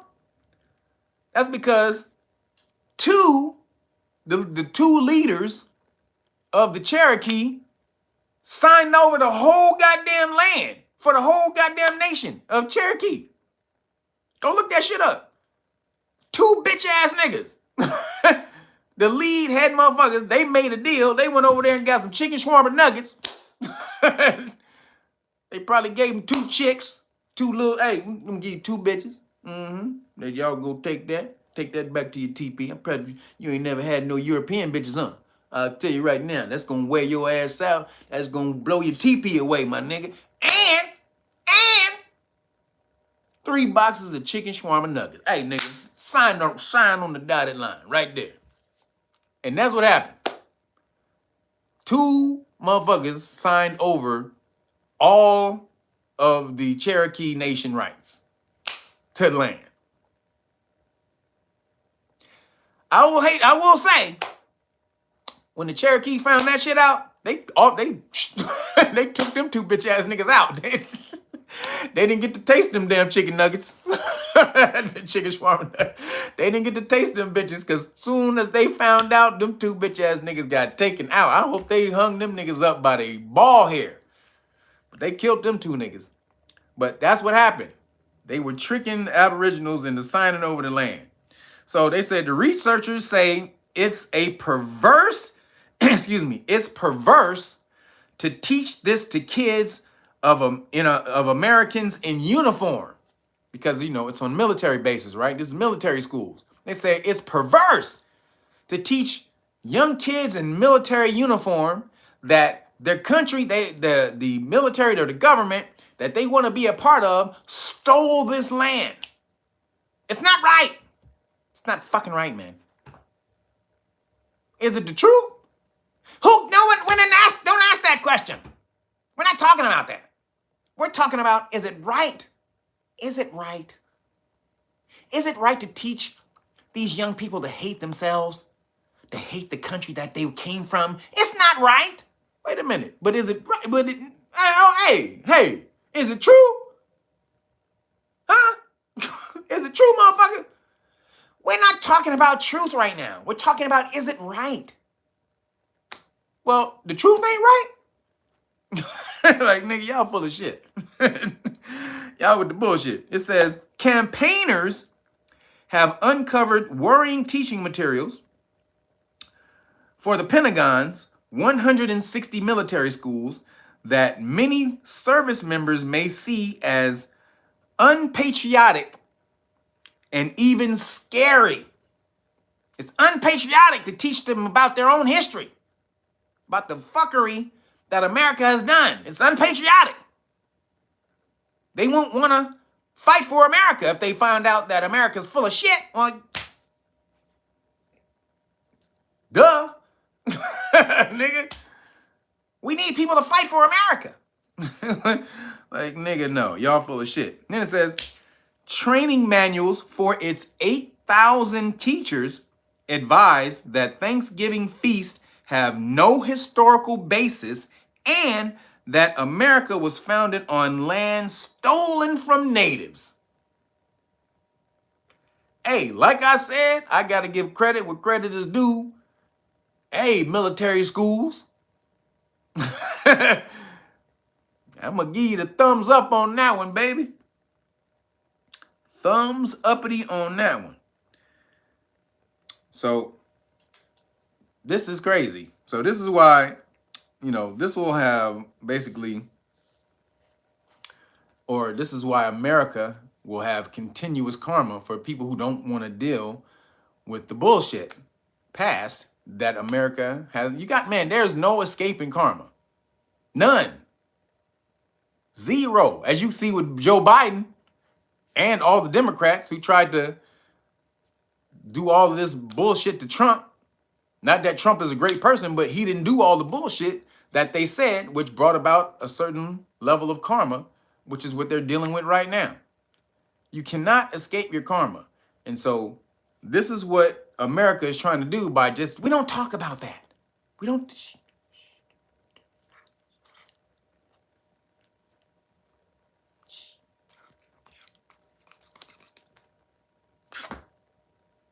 They're like, nigga, we don't talk about it. Like, nigga, we gonna talk about it. Because the quiet keeps you niggas perpetuating the bullshit. If we don't talk about it, and it keeps you Caucasian people think y'all some goddamn superheroes when y'all motherfucking ancestors was devils. Killing up motherfuckers, not giving a shit, destroying lands. You trying to tell me it wasn't white car companies, the CEOs of white car companies that was dumping chemicals from the car run from the, you know, the chemical car runoffs or whatever. They were dumping it on Aboriginal land. Go look up a case called Man versus Ford. They did a documentary about it on HBO. It's called Man versus Ford. And those are that's of the Rapano, the Rapano Aboriginals over in New Jersey. Them niggas, they look like me and you. Go look that up. Go look that documentary up. It's probably on YouTube. It's about the melanated Aboriginals who lived up in this land, the Rapano, and I think I'm saying it right. But when they were kids, Ford had their manufacturing company next to the land, and the runoff of the chemicals that they made the cars with used to go, and especially the paints and stuff like that, used to seep onto the Aboriginal land. And it would harden, and they would play all in it. Some of the times they said they would even eat it. So the Aboriginals in that community start dying off at like 40. They start dying off in their 40s, early 40s and shit. Some in their 30s. Yeah, what is it? Rapapo? Yeah, the Rapapo. Thank you. The Rapapo. They started eating it, so they did one giant class action lawsuit against Ford. Now, how many melanated people do you think was on the board of Ford in the fucking 60s when they were doing this? How many? How many melanated people do you think were on the board of Ford, the Ford company, Ford Corporation, when they were dumping all of these toxic waste on the Aboriginal land, making decisions? I don't think it was one. Maybe it was one. I'll give it zero. Thank you. I'm going to say zero. You know, Antonio Bryan said -3.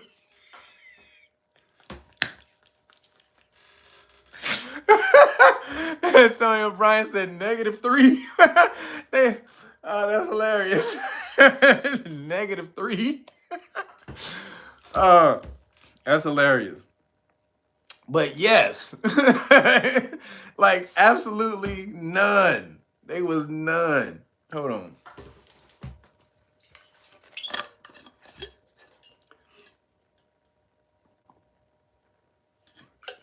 Oh, that's hilarious. But look at them. Go look at that documentary. If you saw them cats on the street, let me tell you, they show the kids over there. They sagging with hats on, with baseball hats. They look like niggas from gang. They look like gangbangers over there chilling. And they all Aboriginals though. So I'm just saying, Caucasians don't want to pay for the past that their people, that, you know, they've reaping the benefits of the bullshit that their ancestors did, and they don't want to deal with that.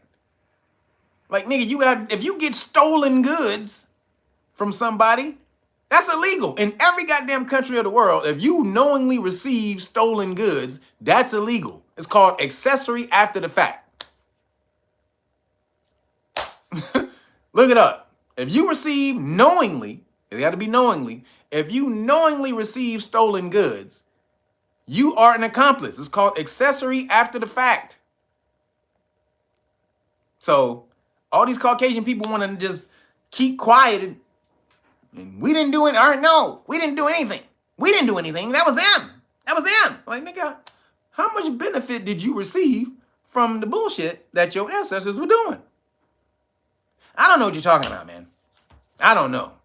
I have no idea what you're talking about. Okay. These niggas is hilarious. So the worldwide love fest with Caucasians has come to an end, and they can't handle it, boy. They cannot handle it. Just can't handle it. Y'all know that song. Just can't handle it. So then there's a funny thing because they no longer, like I said, they were no longer seeing themselves as the hero or the protagonist in movies like the upcoming Captain America movie. Did you see the, just came out yesterday, the trailer for Captain America, New World, was it New World, A Brave New World or New World Order or whatever the fuck it's called? Did y'all see it? Excuse me. So they are having a fit that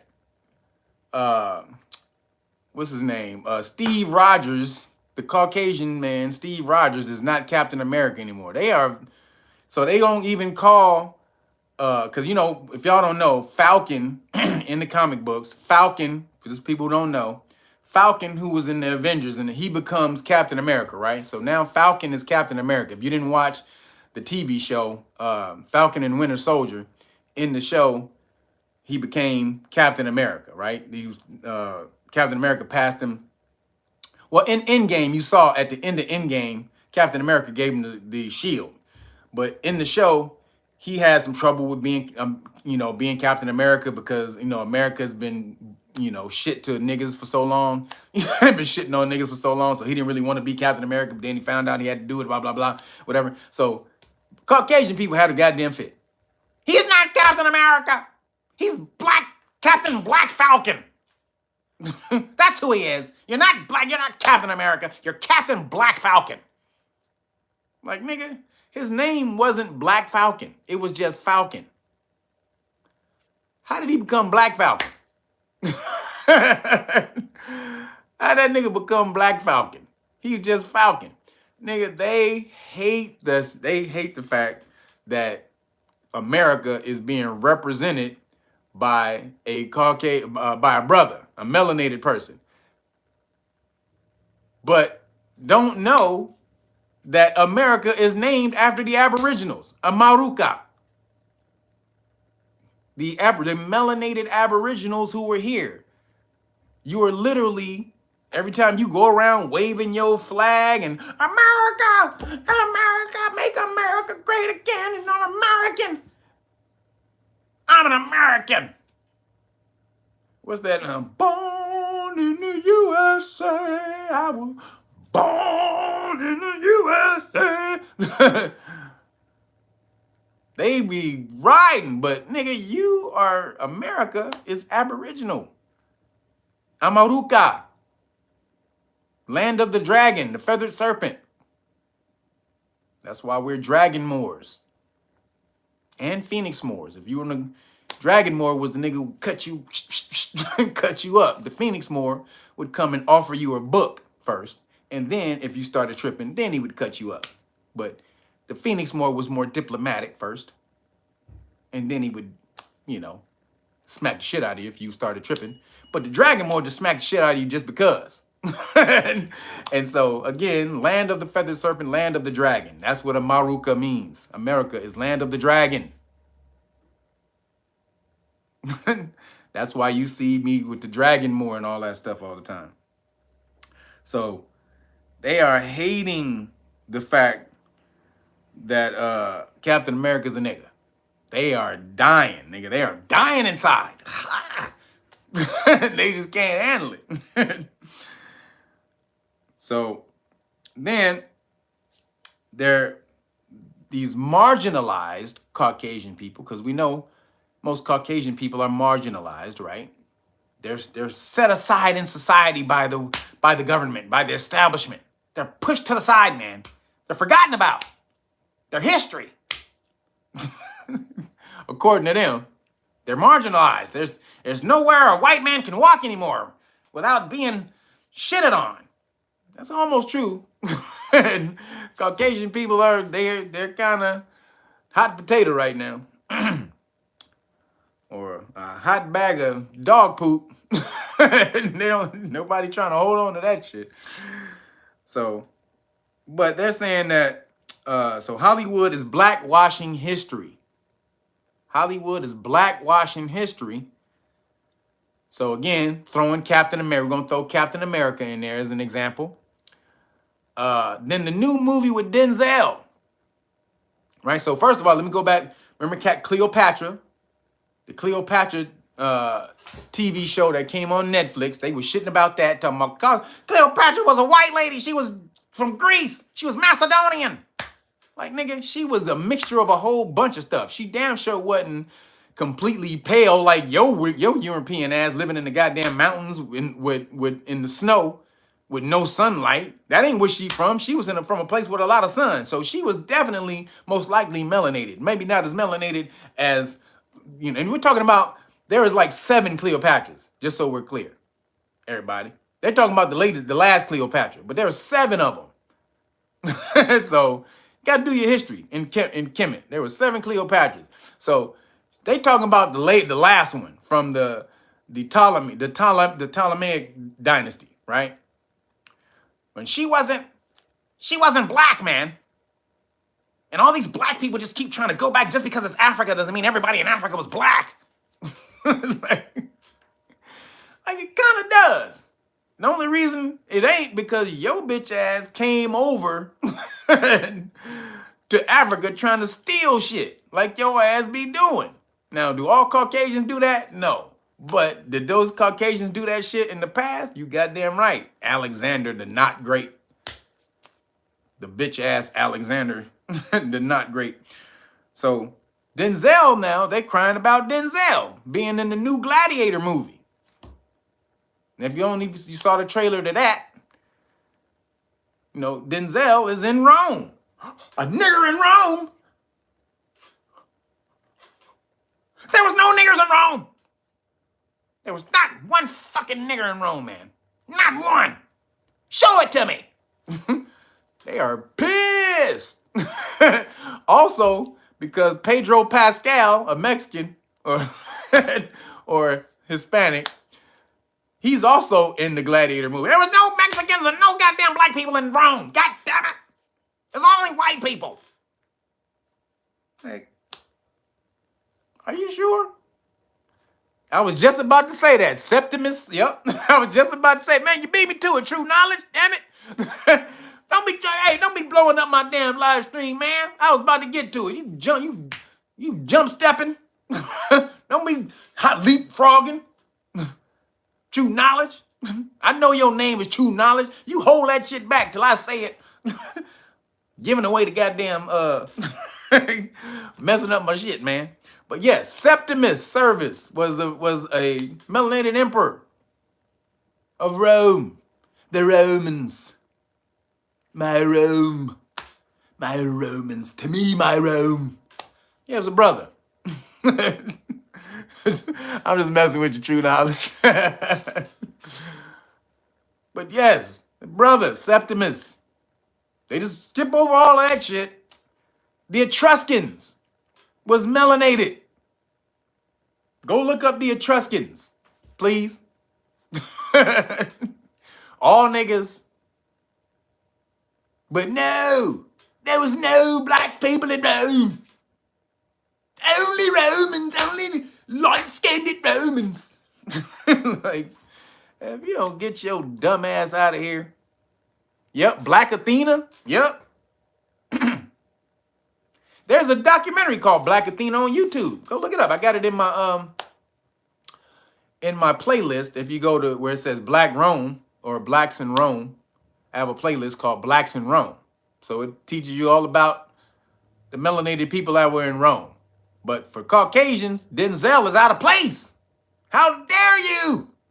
Like, nigga, Africans were just nowhere but in Africa at them time. No Africans traveled out of Africa, created wealth in any other countries, and was living. What the fuck? It's like that today. Why wouldn't it be like that in ancient times? Niggas were rich in ancient times too, and they were able to move and buy land and property in other countries as well. So why wouldn't it be a nigga over there that was rich and owned slaves? Of course that happened. But Caucasian people, no, we're the Romans. Like, if you don't get your bitch ass out of here. So they are funny. Let me tell you, go check out the YouTube channel Without History. Go check. I've talked about this YouTube channel before. It's called Without History. Go look it up. They do some great work. It's a Caucasian dude.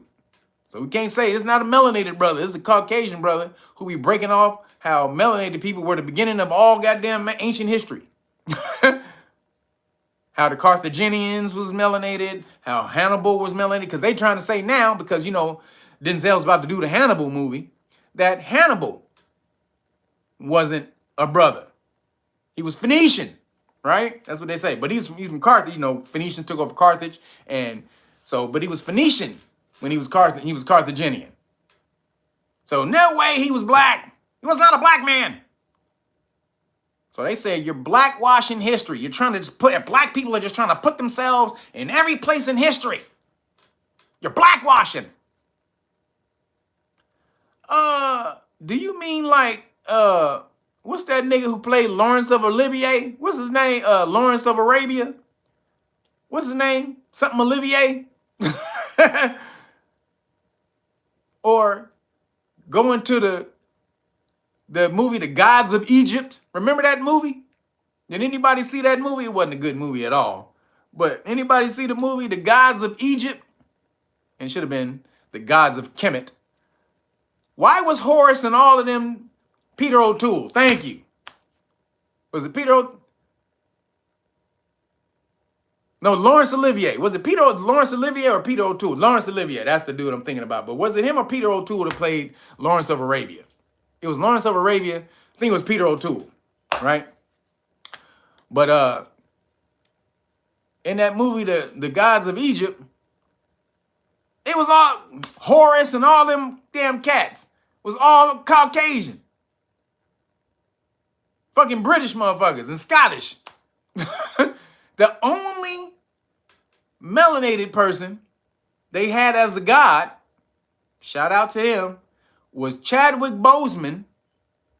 So yeah, Peter O'Toole played Lawrence of Arabia. Okay, see, Caucasian playing that over there playing a MOOR. But no, that's not whitewashing. But but Chadwick Boseman played Thoth, the god of knowledge, wisdom. Shout out to Thoth. If y'all don't know, that's where you get the word thought. Like to think, thought comes from Thoth. But he was really Tahuti. Or some people like Jehuti or no, I don't get caught up in the damn dialects of the name shit. Y'all know what I'm talking about. But it was Tahuti. And he was also Hermes. They called him Hermes in Greece. Thrice great.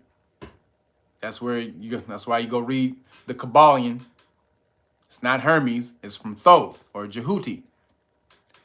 So the seven principles, the seven hermetic principles, or the seven principles of Jehuti, which are the laws of the universe, 7 laws of the universe. There's more than that, but these are main principles of the universe that if you work these principles, you will slide and glide and surf these waves of this reality and all realities if you understand how to put down those 7 principles of the universe, the 7 laws of the universe. And y'all know me, I'm all about the Kabbalion. That is my number. All these damn hundreds and hundreds of books I got in here, out of all these hundreds of books I got, if there's one book, if you said I'm gonna burn down your whole library and you can only keep one book, it's the Kabbalion.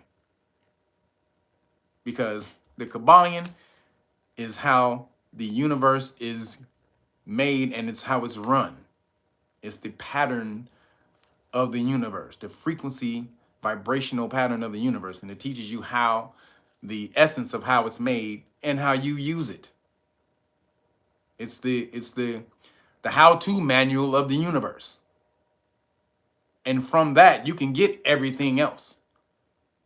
So shout out to Thoth, but he was the only brother in the movie, Gods of Egypt.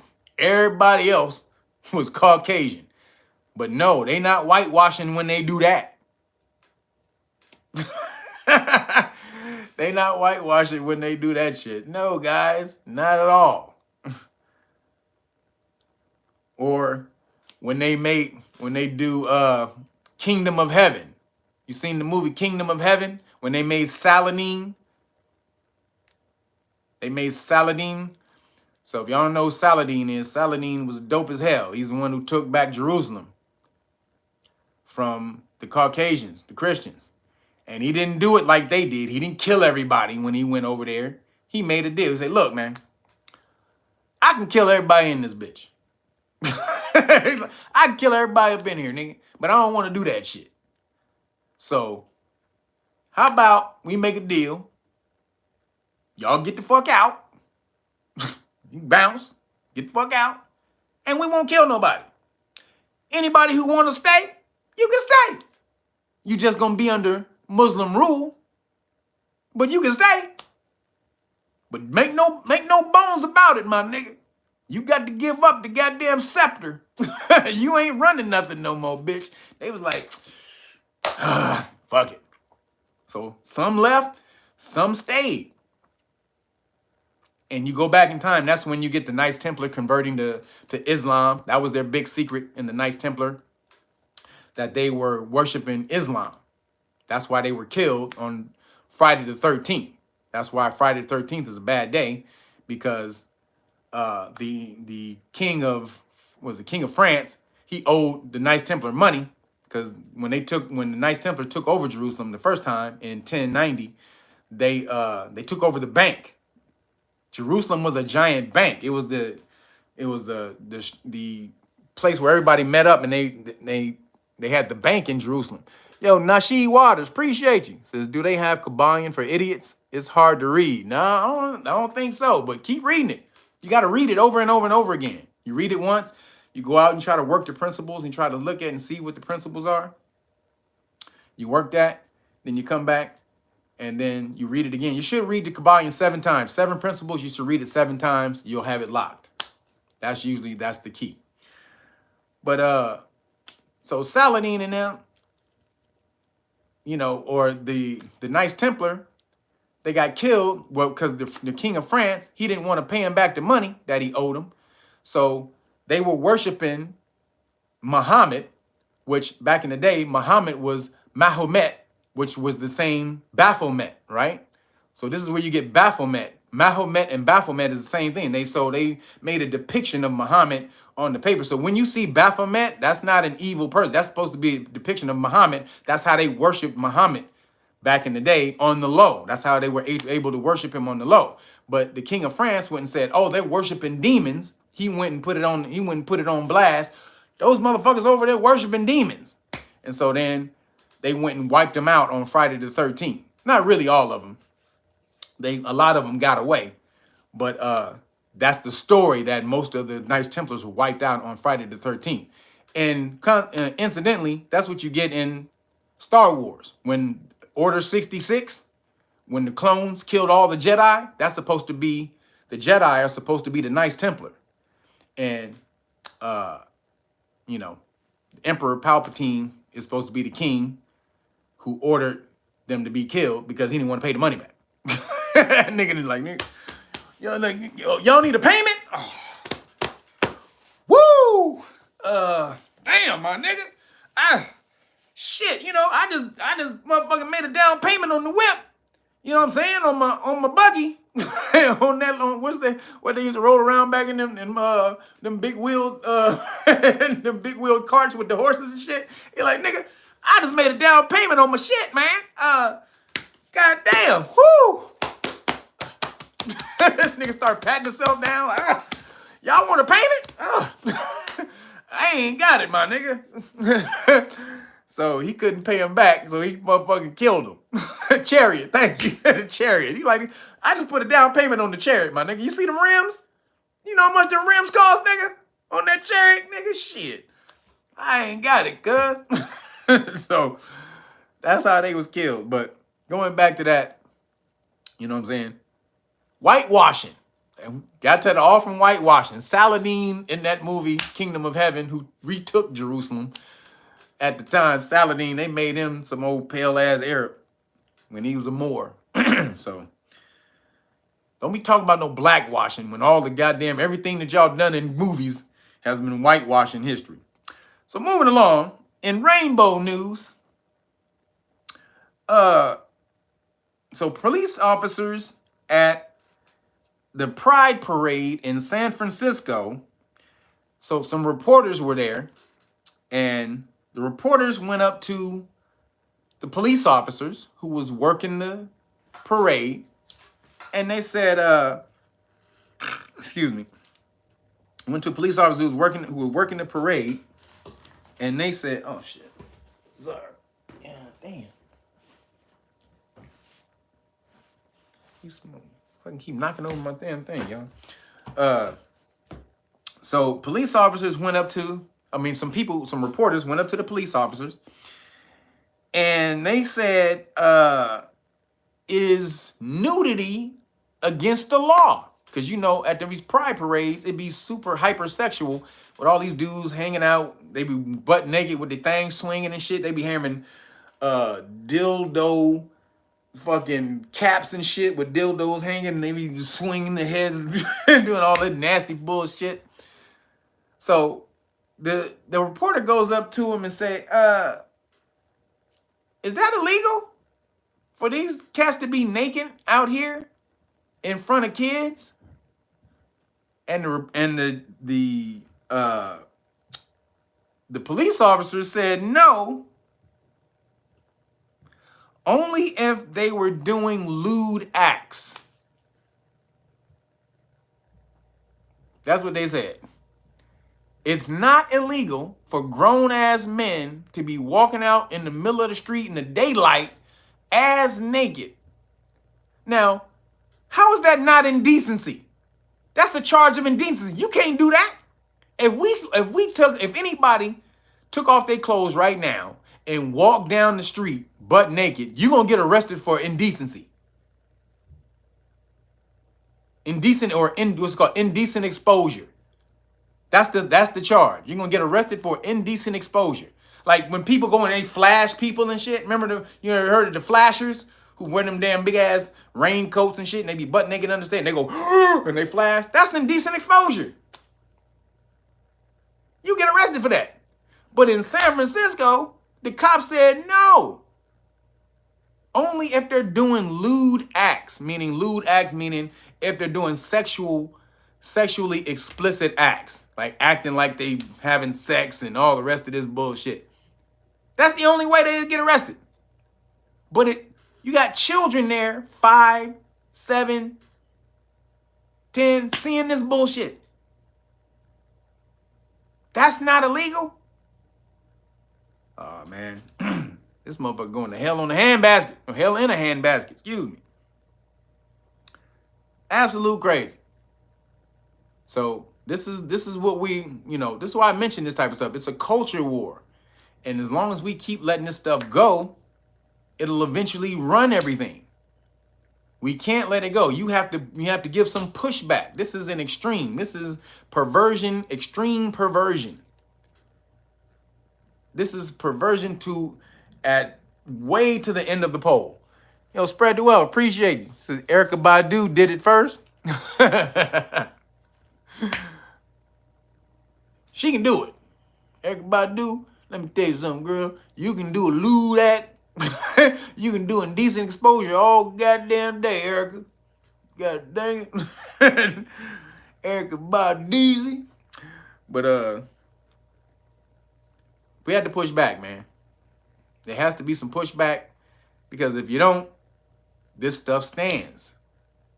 Like I said, if somebody walks in your house and walks into your kitchen and opens the refrigerator and start grabbing food, put it on the counter, goes under the counter, get a pan, start putting, go get some olive oil, start hooking up, start cooking in your damn kitchen, your food and shit. You don't say nothing. That's called acquiescence or tacit consent. Consent by your inaction. That's what that means. You consent by inaction.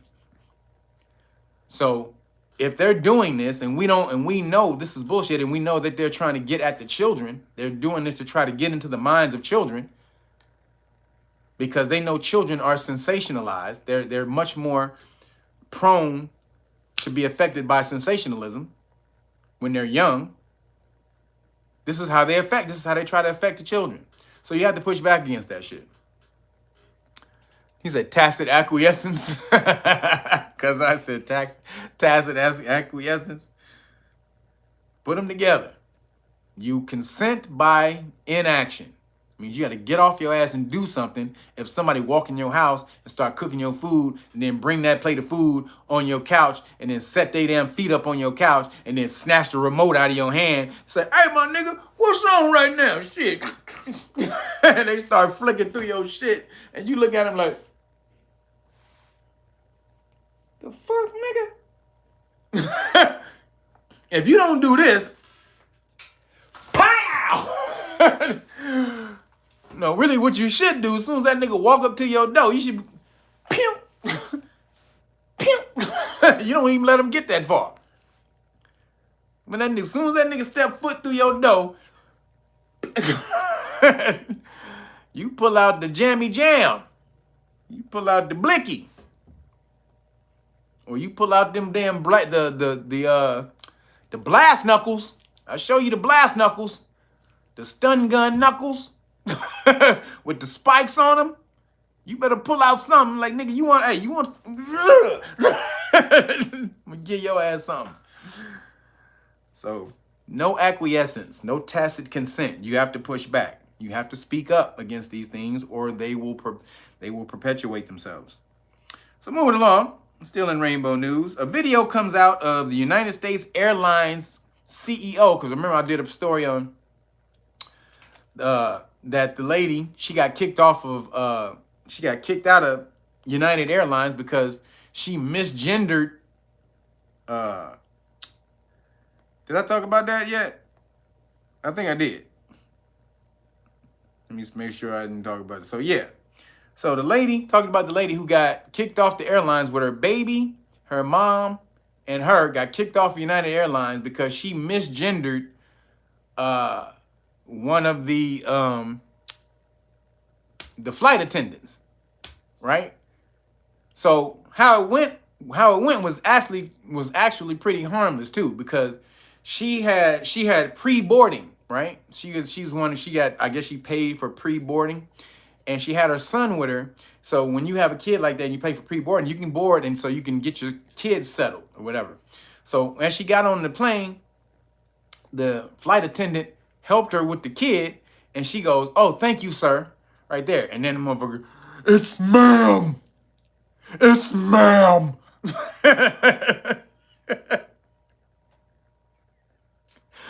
"It's ma'am. God damn it. It's ma'am." So she was like, "Look, I'm not familiar with this stuff, ma'am, sir, whatever. It's like, can you just help me, Bubba?" So because the lady did that and was like, "I'm not, whatever." She was like, basically, whatever. I don't give a shit, nigga. Help me with my kid, motherfucker. Because she did that, "No, you have to get off. You've hurt my feelings. I get off the plane." Right? So this is United Airlines, right? So this is a story I did a couple weeks ago. Now, it comes out that comes out, the United Airlines CEO or the CEO of United Airlines, there's a video of this nigga dancing in drag.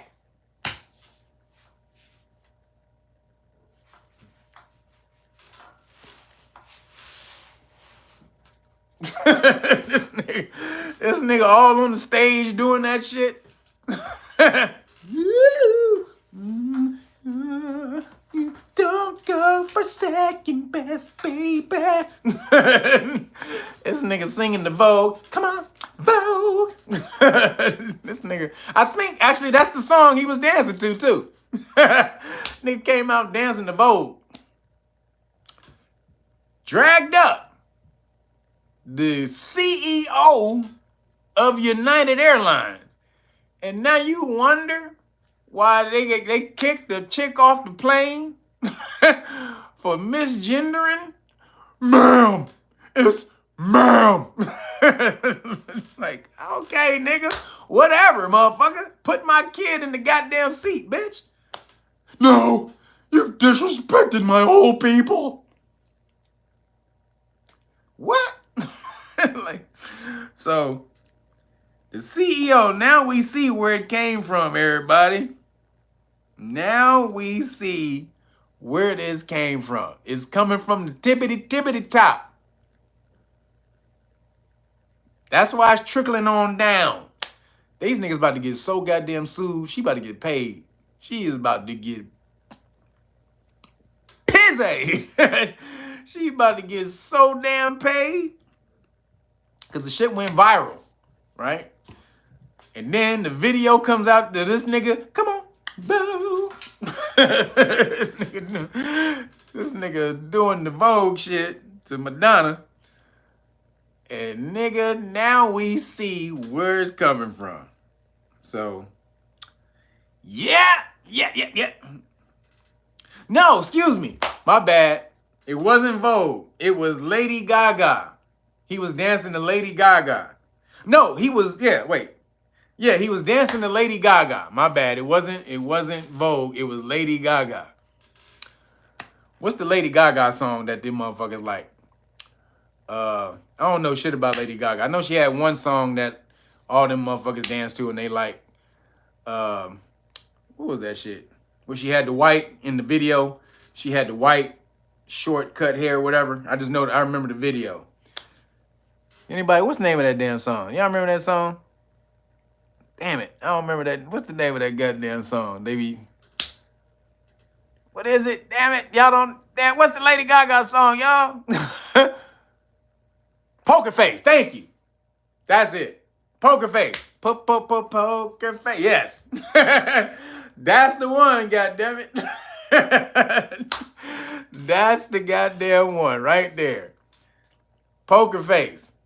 They came out, this nigga came out in drag. He was drag heaven, dancing to Poker Face. So goddamn, now we see. Like I said, we need to be boycotting United Airlines. Do not fuck with them.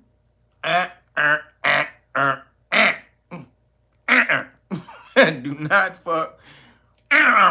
Do not fuck with United Airlines. So moving along.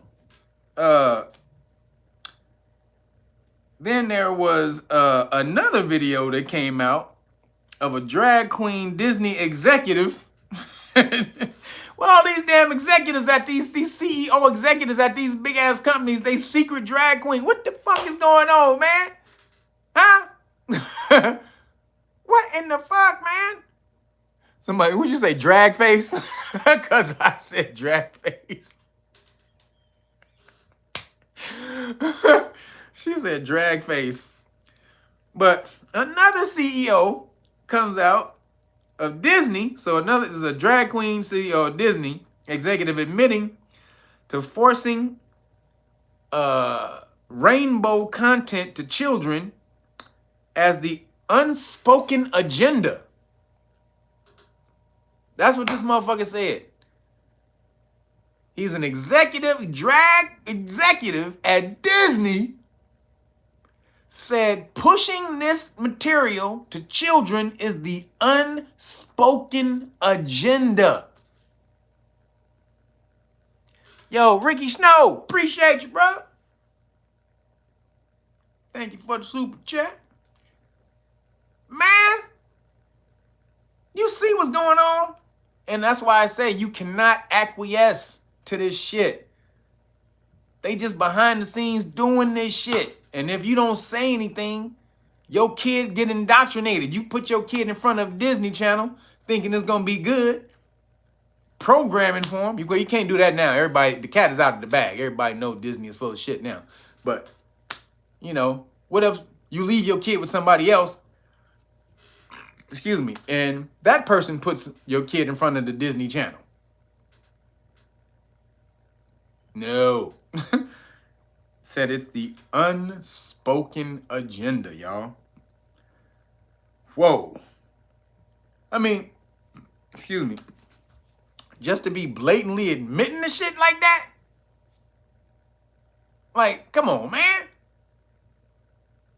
You just can't just be blatantly just putting it out there. Yup. Like, yep, for sure.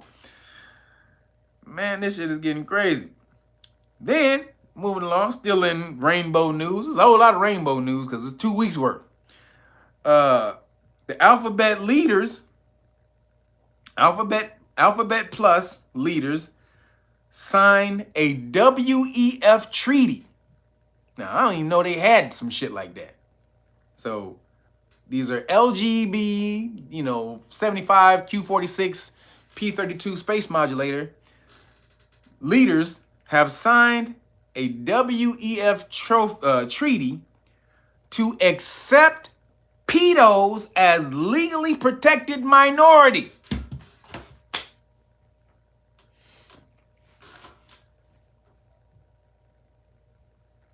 Excuse me.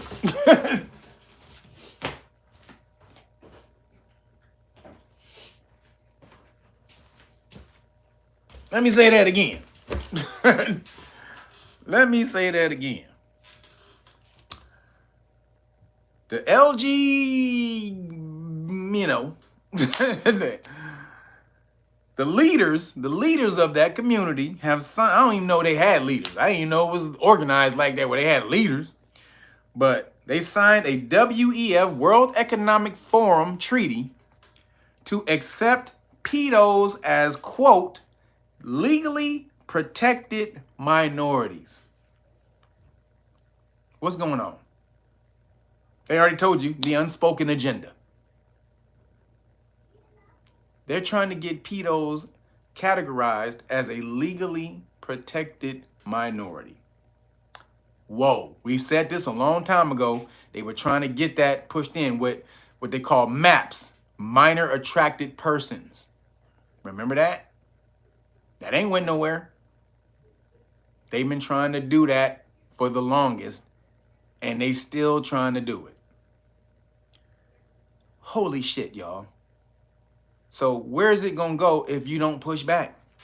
That's why you see me doing rainbow news all the time, because if I don't say nothing, if I don't tell y'all, y'all know it's fucking popping, and then it's just happening, and before you know it, nigga, you step out of your dough, and you sliding down, or you fall down a rainbow slide, nigga, into some rainbow, into a rainbow pool with goddamn rainbow suds.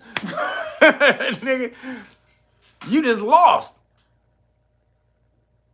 With Lady Gaga DJing in the background. No. And you don't even know when it happened. Gotta be aware, gotta wake up, be aware. So, last couple things. It's a lot of rainbow news. So, in other rainbow news, the leaders of the alphabet soup community are officially recognizing, so this is what it says, this is the story. So it's not other rainbow, it's the same news, I'm just telling you the news report. So alphabet soup leaders are officially recognizing pedos as part of the club following the World Economic Forum pressure to accept minor attracted persons, see MAPs, as legally protected minorities. It's not their fault they're attracted to little boys and girls. It's not their fault, man. It's not my fault. It's not me. It's not my fault. Yeah, it is, bitch. Go get your motherfucking ass an adult, motherfucker. Yes, it is your fault. What the hell? Legally protected minority group? They were trying to become a special class. That if you, so you know what happens when that, you know, when they classify you as that, a legally protected minority, that means if you say anything against them, it can be called hate speech. If you protest against them or do anything against them, they can be considered, you know, hateful acts that you get thrown in jail for. That's what that shit is. When they become a legally protected status, right? So MAPS, and now they got the World Economic Forum behind now. Who in the World Economic Forum is pushing this shit? Is going for this? Klaus Schwab, the bugs. He wants you to eat the bugs and fuck the children. This German ass demon nigga behind scenes is allegedly running these goddamn trafficking. And he's trying to make it legal so they can do it in public. Transcendental, thank you, brother. Says you were crazy 15 years ago if you said there's an agenda to normalize. Yep. They thought you was crazy. That's bullshit, man. No one's doing that. What do you mean? Now you see the WEF and those leaders of that community have signed a treaty to legally classify them as a protected class. Fuck that shit. We are saying hell no. Hell no. Tell you right now, you want me to come after your ass? Mess with some kids. That's what, boy. I will rip you into 8,000 pieces. Don't mess with no kids, man. Greatest thing in the world are women, babies, and children, and leave them all alone. God damn it. Because that's how we perpetuate the goddamn society, the race, the human race. But they're coming after them. And they want you to be thrown in jail for disagreeing with them, for hating that bullshit. So, and it says, according to the WEF, criticizing pedos is hate speech, and governments must crack down on anybody who refuses to accept minor attracted persons in their community. So if you don't accept them in your community, they want the government to crack down on you.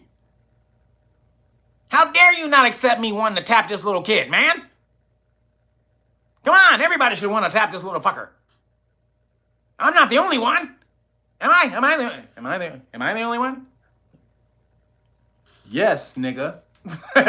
As everybody separates you from your ass like oil from water, like, nigga, yeah. That's only you, nigga. I don't know. It's not my fault. I'm just saying it's not my fault. Kinda is your fault, nigga. Not kinda, it is your fault. So, that's going on, but under your nose, behind your back, WEF trying to pull that one off, so I had to let y'all know about that one. And then, moving along, a new Harvard study class, or a new Harvard class, so this is a new class at Harvard. Harvard, oh sure, he went to Harvard. That's Trading Places. Y'all know that's Trading Places right there. Shout out to Dan Aykroyd and Eddie Murphy, Trading Places. He's wearing my Harvard tie. Like, oh sure, he went to Harvard.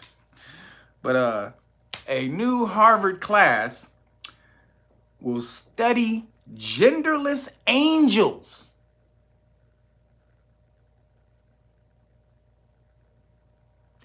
Genderless angels and trans monks. Genderless angels and trans monks as part of a $60,000 a year degree.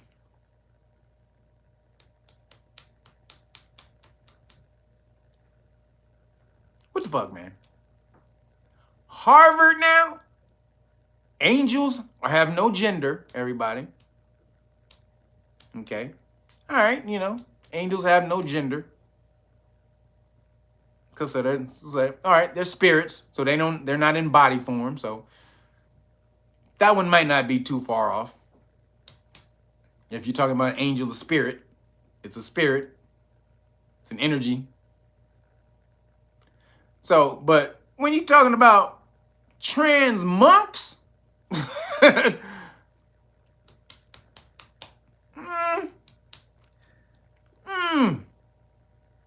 So they said a new course at Harvard will revisit the Byzantine Empire with a focus on medieval gender identity, promising to cover genderless angels and trans monks.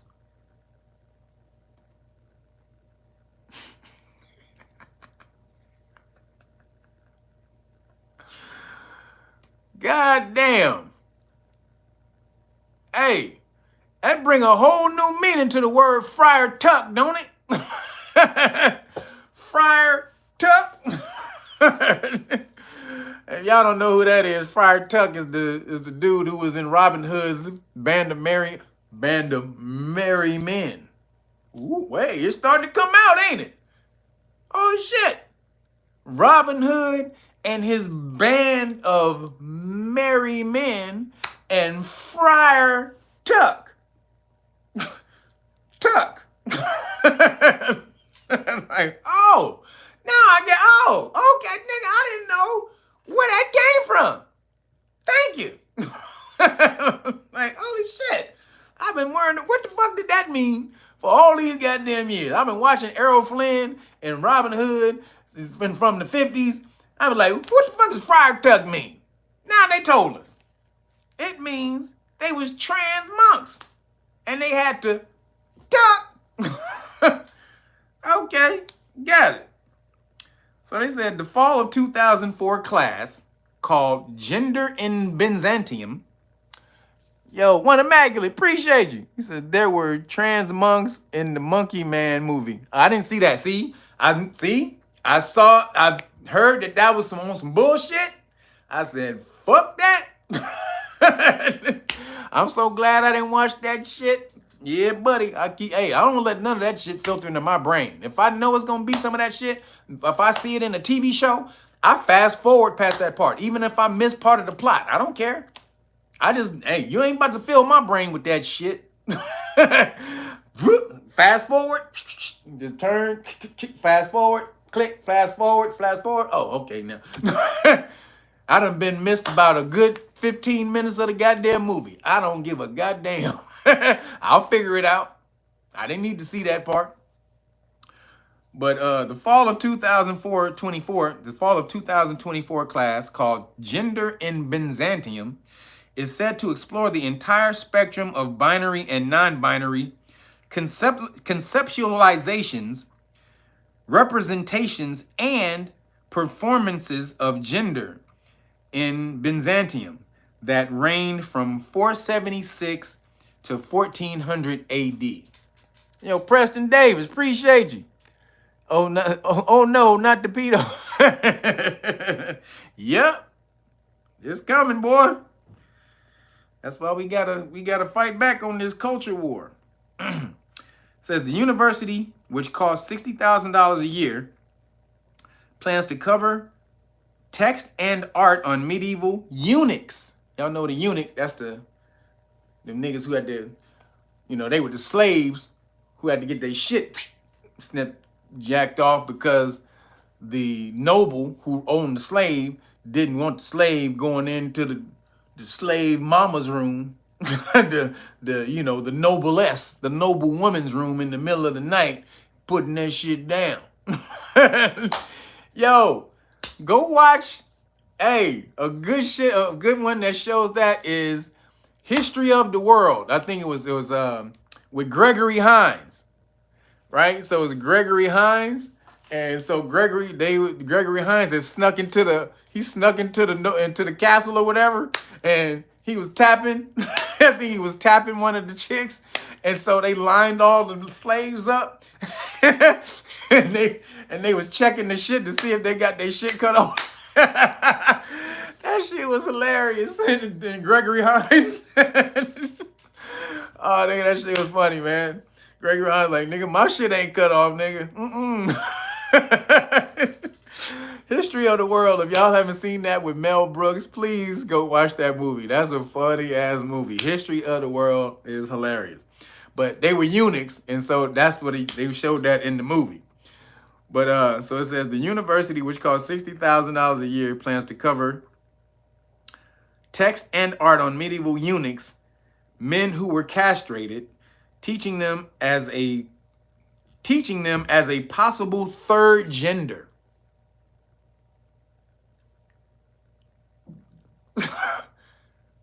Because they got their shit cut off, they're a completely different gender now, y'all.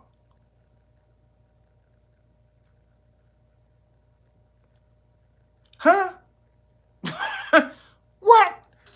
He said, mighty joint. I don't know what that means. WDMA. But goddamn, y'all. What are we doing? What the fuck is we doing? They're a third gender if you had your shit cut off. So now the eunuchs in ancient time, they just weren't niggas who hit on some bad luck.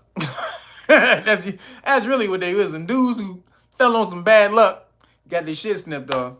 Now they're a whole third gender that we need to understand. So, okay. It says, it will also explore the history of women who disguised their sex to join monasteries, describing them as transformers. You know, like Joan of Arc.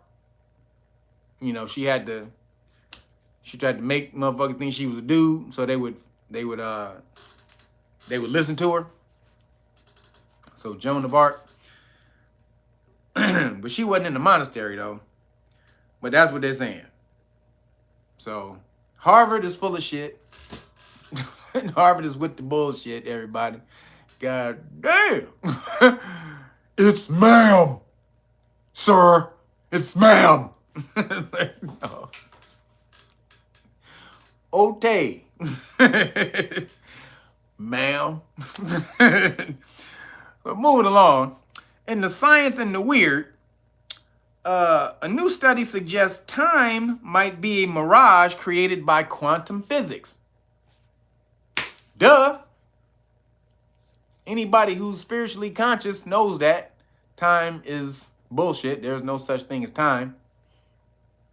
Anybody knows that. Even if you're not with the conscious shit, you know that when you having a great time, you lose track of time. Like shit goes like that. When you having a great time, the motherfucker moves like that. You be like, damn, this shit moves so fast. Bring it back. And then when you having a shitty time, that motherfucker be ticking.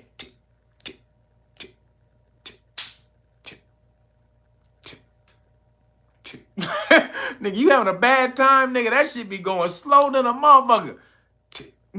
How many people been at work and you look up, you get to work, and you look up at the clock, and the clock, so you gotta be at work at 9. The clock say, all right, as soon as you get in, you hit it up. It's about by the time you get behind your desk, you do everything you gotta do, you get set up, boom, boom, boom, you got your shit. You look up at the clock, you say, all right, okay, 9:13. Okay, it's about 9:13. You say, all right, boom, okay. I'm about to do my work. You bam, you hitting your shit, you out there working, you mashing out, you typing, you getting in your drawers, you get your shit out, you stamping shit, you passing this off, you taking that file here, bop, bop, bop, bop. And then nigga, you turn around and you look at the clock, and the clock say 9:17. You like, that's only 4 minutes. Time be going slow as shit. when you at work. So that means it's subjective. So already time is in your mind. That's why I don't wear watches. I've never been down with wearing watches. You gotta try to ask me what time it is. You try to ask me what day it is. I won't know. Y'all better be glad I be doing these motherfuckers. I woke up this morning, I was like, oh shit, it's live stream day. I don't know what day it is from day to day. I don't give a shit, because these days are made up. This is some man-made bullshit.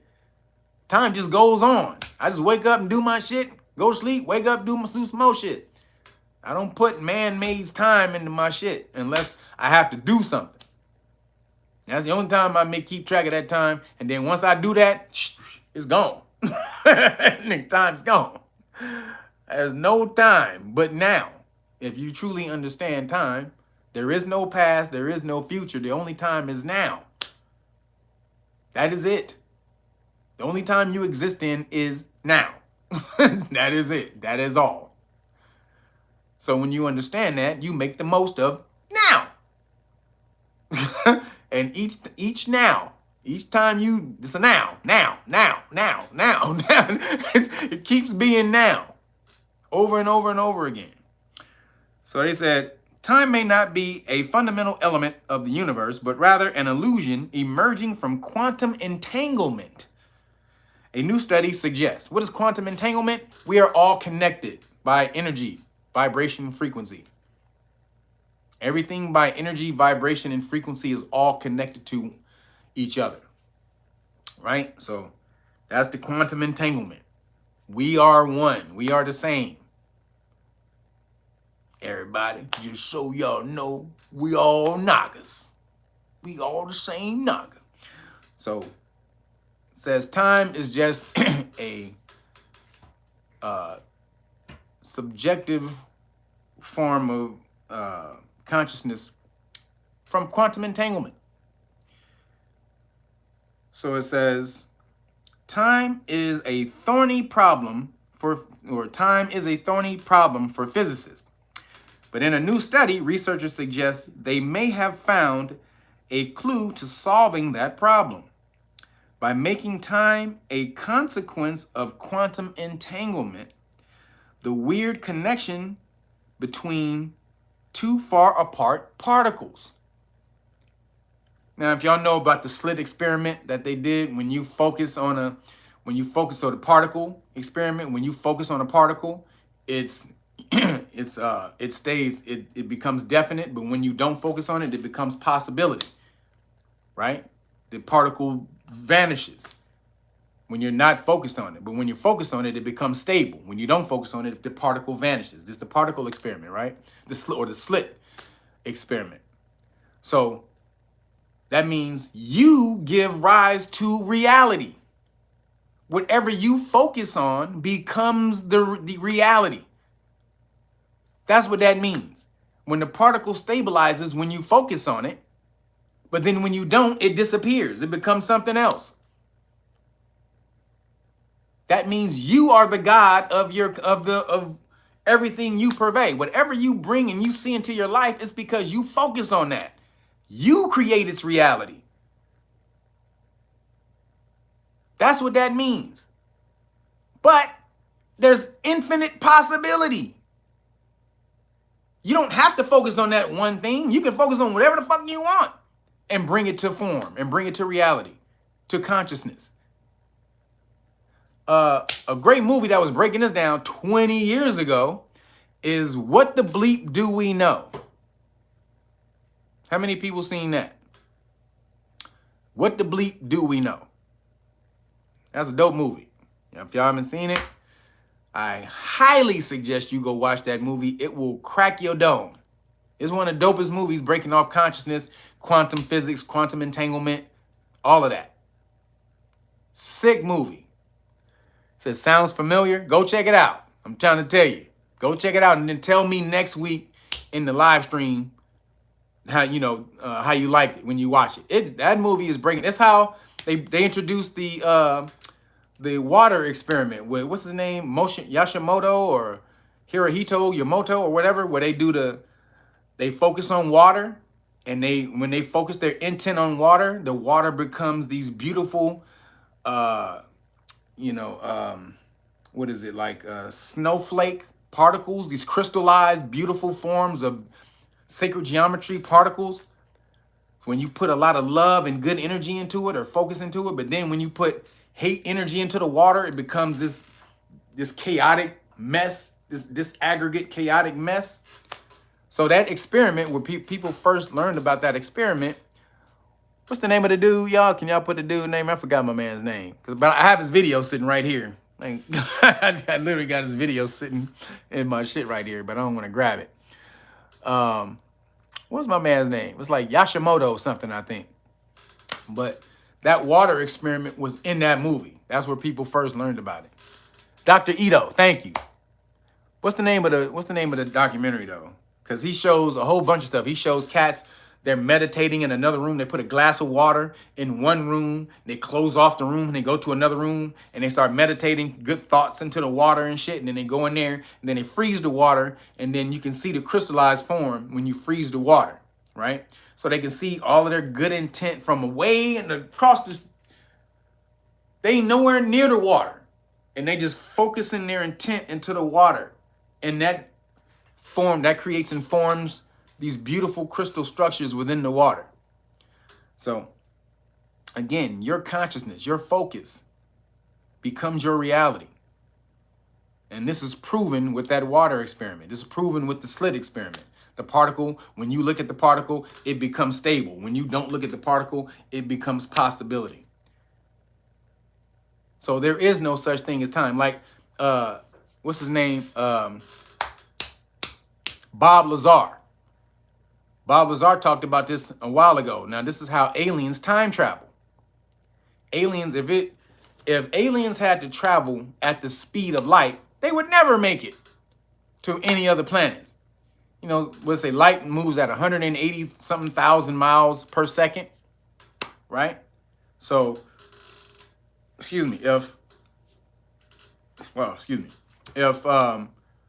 aliens had to travel at the speed of light, they would never make it anywhere. Take too goddamn long.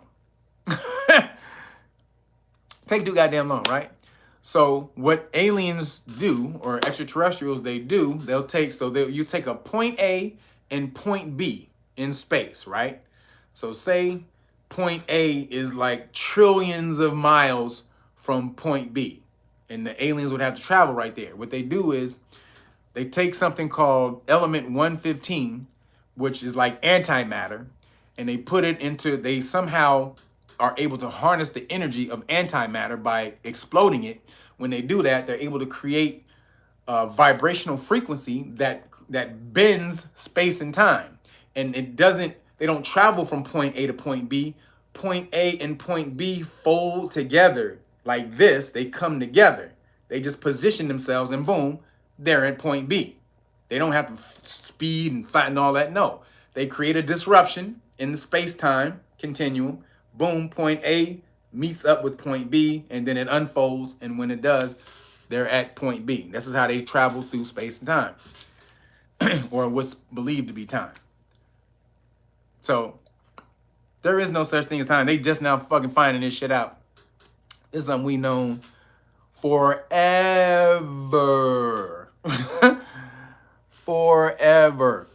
Yeah, wormholes and that type of stuff. So there was back in the 90s, there was a story about these miners who was trapped in a mine, and they had one foreman, and the foreman had a watch, right? And so they knew the foreman, so they knew they only had like a couple of hours of air left.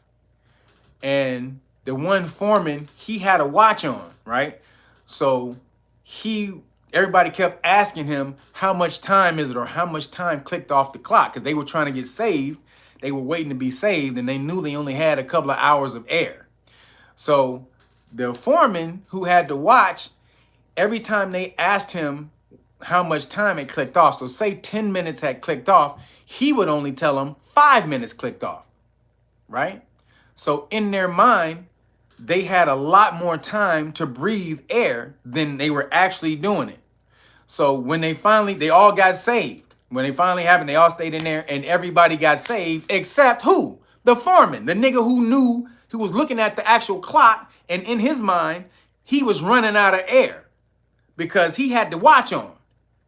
And he was focusing on that. But the rest of the goddamn miners, these niggas all survived.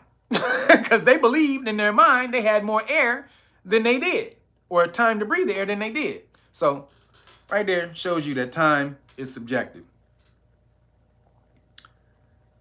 Boom. So last couple things. In nigga news, there was 109 people shot in Chicago over the 4th of July weekend with 19 people dead.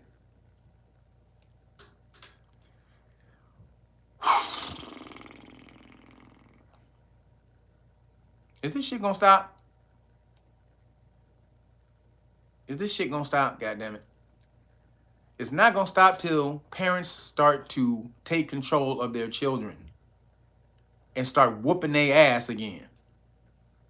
And start letting them know there's consequences to their actions. Right now, there's no concept of that. Yo, Annihilator Gator, appreciate you. Says, what is the metaphysical meaning of Dragon Ball Z? Oh, man, I ain't got time to go into that shit. I'll break down Avatar and Dragon Ball Z. Well, kind of, Dragon Ball Z deals with, if you go watch, oh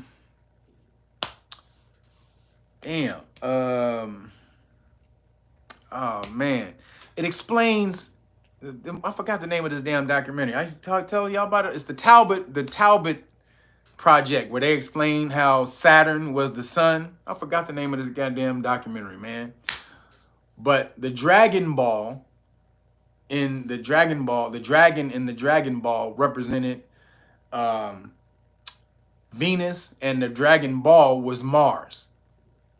So the dragon was Venus and the Dragon Ball was Mars. So, but I forgot the name of the goddamn documentary that talked about how Saturn was the man, anybody remember that damn documentary? Can you put it in here? Oh, damn, I've mentioned the damn documentary 50 million times.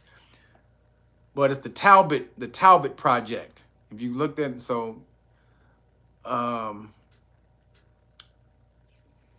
like, something time forgot, or damn, do y'all remember it? Damn, I forgot the name of that damn documentary. But please, somebody find it, put it in the chat. But it's the Talbot Project, and they did, because it was on the electric.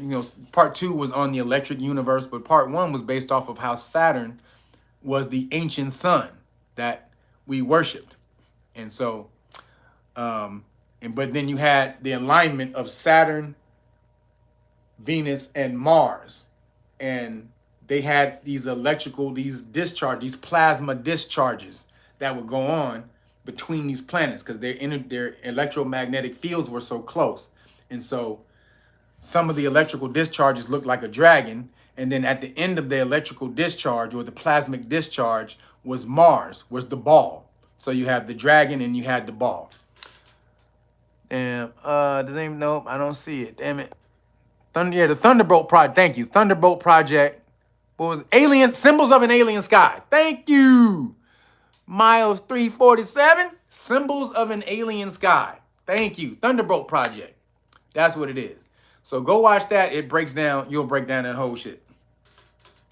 Symbols of an Alien Sky. Man, I can't believe I forgot that one. But so back to the nigga news. Yo, One Immaculate, appreciate you. You should do a GoFundMe to bring back Naga nerds. Hey, man, there's so much. I love Naga nerds. I love my nerd side of the game. That's, you know, when I want to discharge from all of this bullshit, I go do my nerd stuff. But I do need to start talking about it again. But it's just hard, man, to do all of this stuff, all the stuff I'm doing. But I do want to do my Naga nerds again. But back to whooping these kids' asses. You gotta start smacking the shit out of these little niggas again, man. Shit. They don't think there's any repercussion to their actions, no consequence to their actions. And when I was a kid, it was major consequences, boy. Your mama tell you to go wash them dishes, and you ain't go wash. Let me tell you something. My mom used to tell me, before you go to school, don't make sure you wash them damn dishes. Okay, I was a TV holic, right? So I would watch TV all night and then pass out, right? After I watch TV, but get to go wash the dishes. You know how my mama would wake me up to go wash the dishes at 3 in the morning before I go to school? I'm asleep on the bed and a big ass shoe would hit the wall above my pillow and boom, fall and hit me in the head. Bam! She would throw this big ass shoe, a stiletto or whatever the hell she had. She would throw it in the room right at the wall. Bam! It would hit the wall, wake me up, and then bounce off the wall and hit me in the head. And then she throw another motherfucker. Didn't I tell you to go wash them dishes? Like, man, I be up in the kitchen crying and shit, talking about, please God, do something to her. You ever see that Eddie Murphy joke where Eddie Murphy talking about he get whooped by his mom? He's like, God, God, please kill her. Man, oh shit, man, she wake me up at 3-7 in the morning. I used to be that nigga all day. Man, take her out, God. This is some bullshit. I'm trying to tell you. I got hit with an iron once. Couple times. Let me not say not once. I'm bullshitting. A few times. I got hit with an iron. It was whatever was close. Whatever's close, that became a ninja weapon. These goddamn kids need their asses whooped, man. Out here just shooting and killing and shit. And they mostly young kids. And they mostly they're teenagers who are doing this. And goddamn. This needs to stop, man. We need to bring back old school values. See, all this, we're progressive and children have agency and they should know what they want to do and they should be allowed to do their things. And but no, nigga, beat the shit out that little motherfucker. Tell that right now. Smack the living tar out that little nigga. Or find the psychology of him and then get at him that way. Because even though I'm talking about that, I'm not necessarily about whooping. I'm more of a psychological person. So when I used to take care of my sister and my mom gave me permission to whoop her, I never whooped her. The only time I would act like I was going to whip her, right? And so the only time I would hit my sister is I would swing at her, but I would swing away from her on purpose, right? So the only time she got hit is when she actually dodged into the hit on accident. Like she would dodge the way I was swinging. So I would swing this way and she think I'm swinging this way and she dipped this way and get hit. I was like, oh shit. I was like, oh damn. Damn, you all right? So that's, you know what I'm saying? I believe in getting up here at the kids psychologically. Find out what their fear is and exploit that shit. I had a little cousin I used to take care of. This little nigga was scared of heights. So when he would mess up, I used to take that little nigga and put him on top of the refrigerator and then leave. But I wouldn't leave the kitchen. I'd be right around the corner, right on the other side of the wall. And that little nigga, that little nigga screaming his ass off. That little nigga is screaming his ass off. Then I come back, you gonna be good? Yeah, I'm gonna be good. I'm gonna be good. Only had to do that a couple of times because then when I threatened, you want to go back on that goddamn that refrigerator? No. That nigga straighten up. That nigga come to attention. Yes, sir. So again, there needs to be some type of repercussion and consequences. Consequences and repercussions. You just can't let them do whatever the hell they want. Now, I don't necessarily condone smacking, but hey, sometimes smacking work. I tell you that. Sometimes smacking work, goddammit. You said that's mean. No, it ain't. No, it ain't, Maria Carvajal. No, it ain't, girl. That's called psychological warfare. I didn't hit him. I could have hit him. I'm not leaving him. I'm putting him on the refrigerator. I'm there. I'm not away from him because the refrigerator was right by the wall. So I put him up there and then dip around the wall. And I'm standing right there. Like, I'm running there. I'm up against the wall laughing my ass off. I'm laughing my ass off while this little nigga is terrorized on top of the refrigerator. Now, the refrigerator ain't that tall, but if you little and you look down, that shit look like a goddamn canyon. It's only what, This nigga only 5 feet off the ground. I said he only 5 feet off the ground, but he don't know that. So telling you, get up here at these little niggas, because this shit is going crazy, man. We gotta stop. We gotta stop this shit somehow. They don't believe that there's any consequences to their actions. So what are you gonna do? You gotta get at them, man. Start getting back at these little kids. Because 109 shootings on the 4th of July with 19 people killed. Come on, man. That's just, you got to do something. So, you know, I would say a shoe is a last resort. But figure out, be creative. Try to get at them. You know, the threat of a whooping is just as good as a whooping. And trying to tell you. So moving along, last thing, Project 25, and this is police stop law lessons, it coincides with the Project 25. So y'all been hearing about that Project 25. It ain't no crazy stuff. It's the conservative view for the future, the first 180 days of the presidency in 2025, if Trump gets elected. Now, it's from the Heritage Foundation. The Heritage Foundation has been writing law since its inception, since the 70s. They write thousands of page treatises on the laws and government, and they submit it to the government all the time. And the government takes up a lot of their plans. So this is no different. They doing the same goddamn thing. They've been doing this shit since the 70s. So this one, though, is supposed to reestablish a conservative type of America. Now, if you go through a lot of that shit ain't bad. I ain't even gonna lie, nigga. A lot of that shit ain't bad. Restore the family, get rid of this woke bullshit. You know, die down this alphabet soup shit. Hey, reestablish parents as the leaders instead of teachers. Yo, appreciate you. Transcendental psychology is key. I explained to my wife that they just have to think you'll do it, but there has to be a threat in place. Yes, I'm trying to tell you, threat is just as good. Why do you think motherfuckers ain't around here going crazy? All these countries ain't going crazy on each other. Why? Because they have the threat of nuclear war. They don't have to have nuclear war. Just the threat of it says, I want to see 10 million people melted in 5 seconds. That's a little harsh. I don't think I'll do that. Don't think I can live with 10 million people being vaporized in 5 seconds with another 100, 200 million that'll die in the first couple weeks. That's a little harsh. So mutually insured destruction, which is the threat of dying or destruction, is just as good as destruction itself.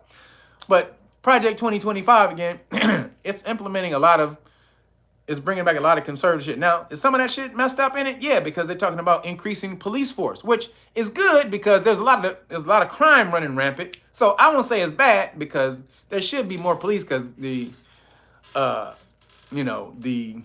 taking away of police got out of control when they were like, defund the police. No, just retrain the goddamn police. How about that? You didn't have to take away from the police, because you in a big ass society, you need a bunch of people who can control all these crazy ass motherfuckers who just wild out. Like the people who robbed this man's store in Oakland. There was a bunch of there's a mob that went and robbed this man's store and jacked the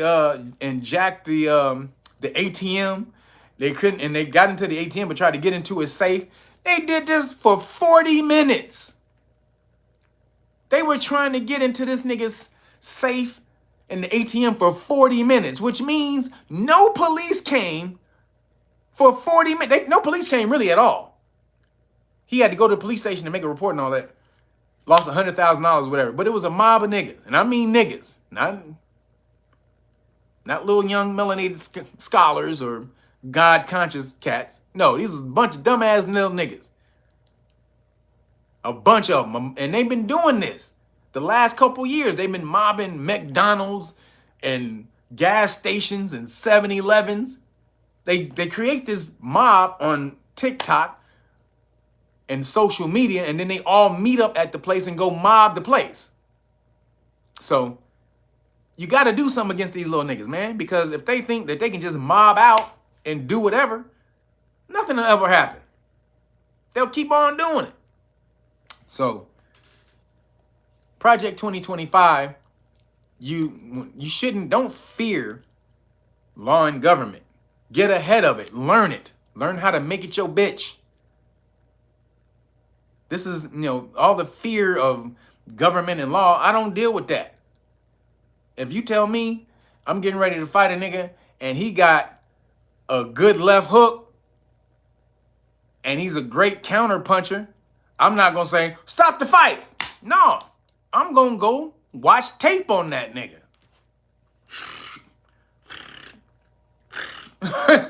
That's me with the old school rewind remote, y'all. I'm going to rewind tape on this nigga and be like, all right, before he throws his left hook, he likes to drop that shoulder real quick. Boom, boom. Before he throws his left hook, he drops his hand and he dips down, opening up his left side, boom. When he does that, I can stick him. I'm going to find every little weakness in his game. I'm going to find every weakness. Because I'm going to study tape like Kobe Bryant on this nigga. If y'all know, Kobe was this tape studying this nigga of all time. Because he's Virgo. Virgo is I analyze. So most of you Virgos, y'all breaking down, y'all be breaking shit down. Nigga moves 3 centimeters to the left. He steps back, he takes 1 stride back, then he goes forward 1 second, then he dips his shoulder. Yeah, this is Virgos are able to break all of that down. That's their power. They superpower. I analyze is Virgo. So that's what I'm gonna do. I'm gonna steal from the Virgo power, because you should be avatars, the last Airbender avatars, not the James Cameron one. You should be avatars, learning how to bend all of the elements.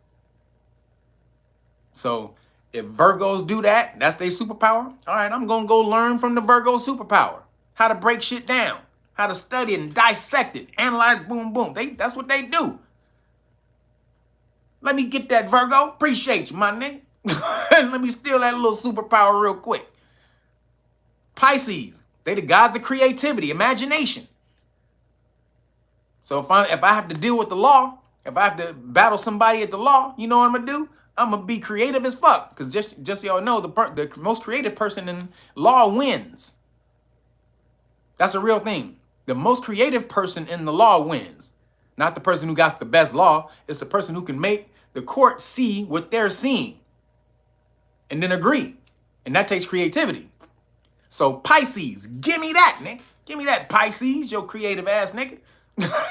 Or imaginative ass nigga. Let me get that. So that's what you do. When you see some law, when you see something, they say, well, they're going to create these laws in the government against the people. And all them, just go learn that shit. Why you think I teach the law, man? Why y'all know? You think because I love the law? I love universal law. I don't love this man-made bullshit. But I know law runs everything in the universe and in this world. So if I want to master this world and be the god gangster of it, I need to go learn that shit. Just like I'm going to go learn this nigga's left hook so he don't catch me with it when I'm in the ring with him. I'm going to learn how he counter punches so when I throw a punch at him, I don't get caught with a counter punch. Like Floyd Mayweather is the best counter puncher ever. I'm not going to get caught with one of those because I'm going to study every single counter punch he got. That's why I'm teaching y'all the law. You have to learn the law so that you can learn how to be gods in this shit. Not so that you can go around and capitulate to the system. So that you can run the system. That's why I teach this shit. I can teach all this spiritual, Anunnaki and melanin and, dark matter and all that. I've done that. I got 40 goddamn God classes where I've done that. But at some point in time, that don't get you out of an ass beating. With the popo. He pull your ass over. He about to pull out that goddamn taser. He be like, hold up, popo. I am the triple blackness of space, my nigga. Do you understand? I have dark matter running all through my body. I can pull in energy from the universe and I can direct it at you, boy. He gonna be like, you know what? Nigga, he go. That's what he gonna do. All of that stuff is mental masturbation. It don't get you anywhere. It's great to go over it and think about it and think how godly you are and all the rest of that shit, but what's gonna get you ahead in society? Is it gonna be that? Or is it gonna be you learning the game? Learning the rule, how this motherfucker works, so then, as a god, you can bend the rules. Once you know the laws of anything, you can bend those laws. Just like the goddamn aliens, they don't go from point A to point B, they bend time and space to suit them. They bend point A to point B. You can do that when you know the laws of the universe or the laws of anything. You can bend them to your will. This is why you need to get your ass out there and learn this shit. This is why I teach the law. You understand? Now y'all get it? I'm not out here because I love the goddamn law. And I love teaching the law, even though it's cool. But I want y'all to be gods. I need an army of gods. Legal gods. Man-made laws and universal law. So get out there and get your shit, please. Get over realnagas.com. Order this great book of melanin research right here. This is the God spooky stuff that y'all want to learn and talk about. Your melanin, how it does make you God, and everyone has melanin. So we're clear. Just some people have melanin externally and internally, and some people only have it internally. But everyone has melanin, and you can tap into that shit and use it for your benefit. So this teaches you that what melanin is and how to get at it. Right here, this is, again, 118 years worth of study on your melanin. And when you order that hard copy at realnagas.com, I'm going to give you all of this for free. Know your rights manual, public official bonds. This is how you get back at them. Go after their money. You go in them pockets, they'll leave you alone. I promise you. I promise you. You go after them, you go in them pockets, you start patting them down, be like, hey, homie, what you got on my damn arrest, homie? What you got on my police brutality, my nigga? You start filling them up like they do you. Start playing crambone. Creeding according to Creeding the Crichton. Crambone. You start playing crambone on these niggas' pockets.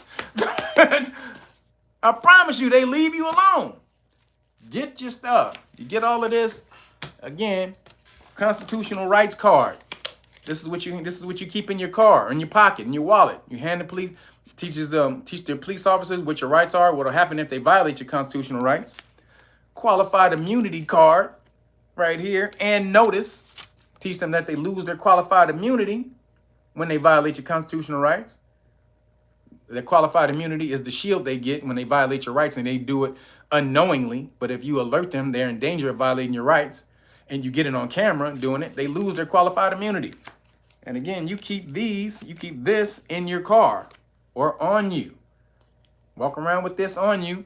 And then all of this right here is how you get back at the police. And so if you order the great book of melanin research, I'm giving you all of this for free. All 4 decks of cards. But you got to order today, tomorrow, Monday, or before 11 a.m. on Tuesday before I go to the post office. All right? Because post office time, don't order at 11:10. If you order at 11:10, I'm probably out. I'm probably on my way to the post office. So this is how y'all get back at them. This is what we're doing. And if you don't want to do that, if you want to order any of these products individually, so you can know the law, just go to knowyourrightsfoundation.org and support there. And then also there you can get the cupcake exemption cards right here. This is the religious exemption card for the crack scene. If you religiously disagree with how they make their crack scenes because they put fetal tissue, they use fetal tissue in the crack scene, you can say I have a religious exemption. That's what this is right here. And this is the liability card. So if your job forces you to get it, then they're liable for every second that it's in your system. So you're only on the clock for about from 4 to 12 hours a day, depending on what type of job you got. But that stuff stays in your system for 24 hours. That means right here, you alert them they have to pay you for that. And this comes with the Pfizer report that shows all of the adverse effects that the crack scene creates and how at least 1,193 people kicked the bucket, or excuse me, 1,293 people kicked the bucket in the first 4 days. So you can get any one of these. You can only get these at knowyourrightsfoundation.org. So please get over there and support. And then if you want to learn the law, like I said, I need these law ninjas. I need law ninjas up in this bitch. Law Army of Ninjas. Make sure you get over to knowyourrightsfoundation.org. Sign up as a volunteer to the Know Your Rights Foundation Academy, and we will teach you the law for free. Nobody else is doing that. And nobody else that you know or you can find in America knows more about police stop law than we do. I promise you that. I'll battle anybody about police stop law. Promise you, they don't know any, including lawyers. I've smacked the shit out of a lawyer. I've had many lawyers who come through here and like, damn, I didn't know any of this shit. Lawyers that's been practicing for 20 years came in here and was like, damn, I didn't know none of this. A lawyer who was past the bar in 3 states, Los Angeles, California, Texas, and Georgia, and they didn't know none of this stuff. So this information we are uncovering for you. It's been hidden since the beginning. You never had it, and now we have it to give to you. Now you better get your ass over there and get it. Get off your ass. Get over here. KnowYourRightsFoundation.org. Sign up. We'll send you an invitation to fill out a questionnaire. Once you do that, and then we'll set up a date, an interview date for you. But y'all gotta hook it up. Get over there, hook it up. This is what we're doing. At this point in time, I've been on here too long. I shouldn't be talking this long. I'm trying to rest my voice. That's why I was off for a couple of weeks. Now y'all got me talking for 3.5 hours almost. God damn it. I'm about to go get me some salmon shawarma, because that's off the chain. I just had it about a couple of days ago, off the chain. Appreciate y'all. Thank all my moderators for being in here, handling down, kicking all the damn laptop gangsters out of here, because they know damn well I'd smack the shit out of them if they walked up on the street. But appreciate y'all for smacking the shit out of them in the chat. Thank everybody for hitting the super chat and the Cash App. Appreciate you. I'm about to use that Cash App donation to go get me some salmon shawarma. Appreciate y'all. I'm going to holler at y'all later. Deuces.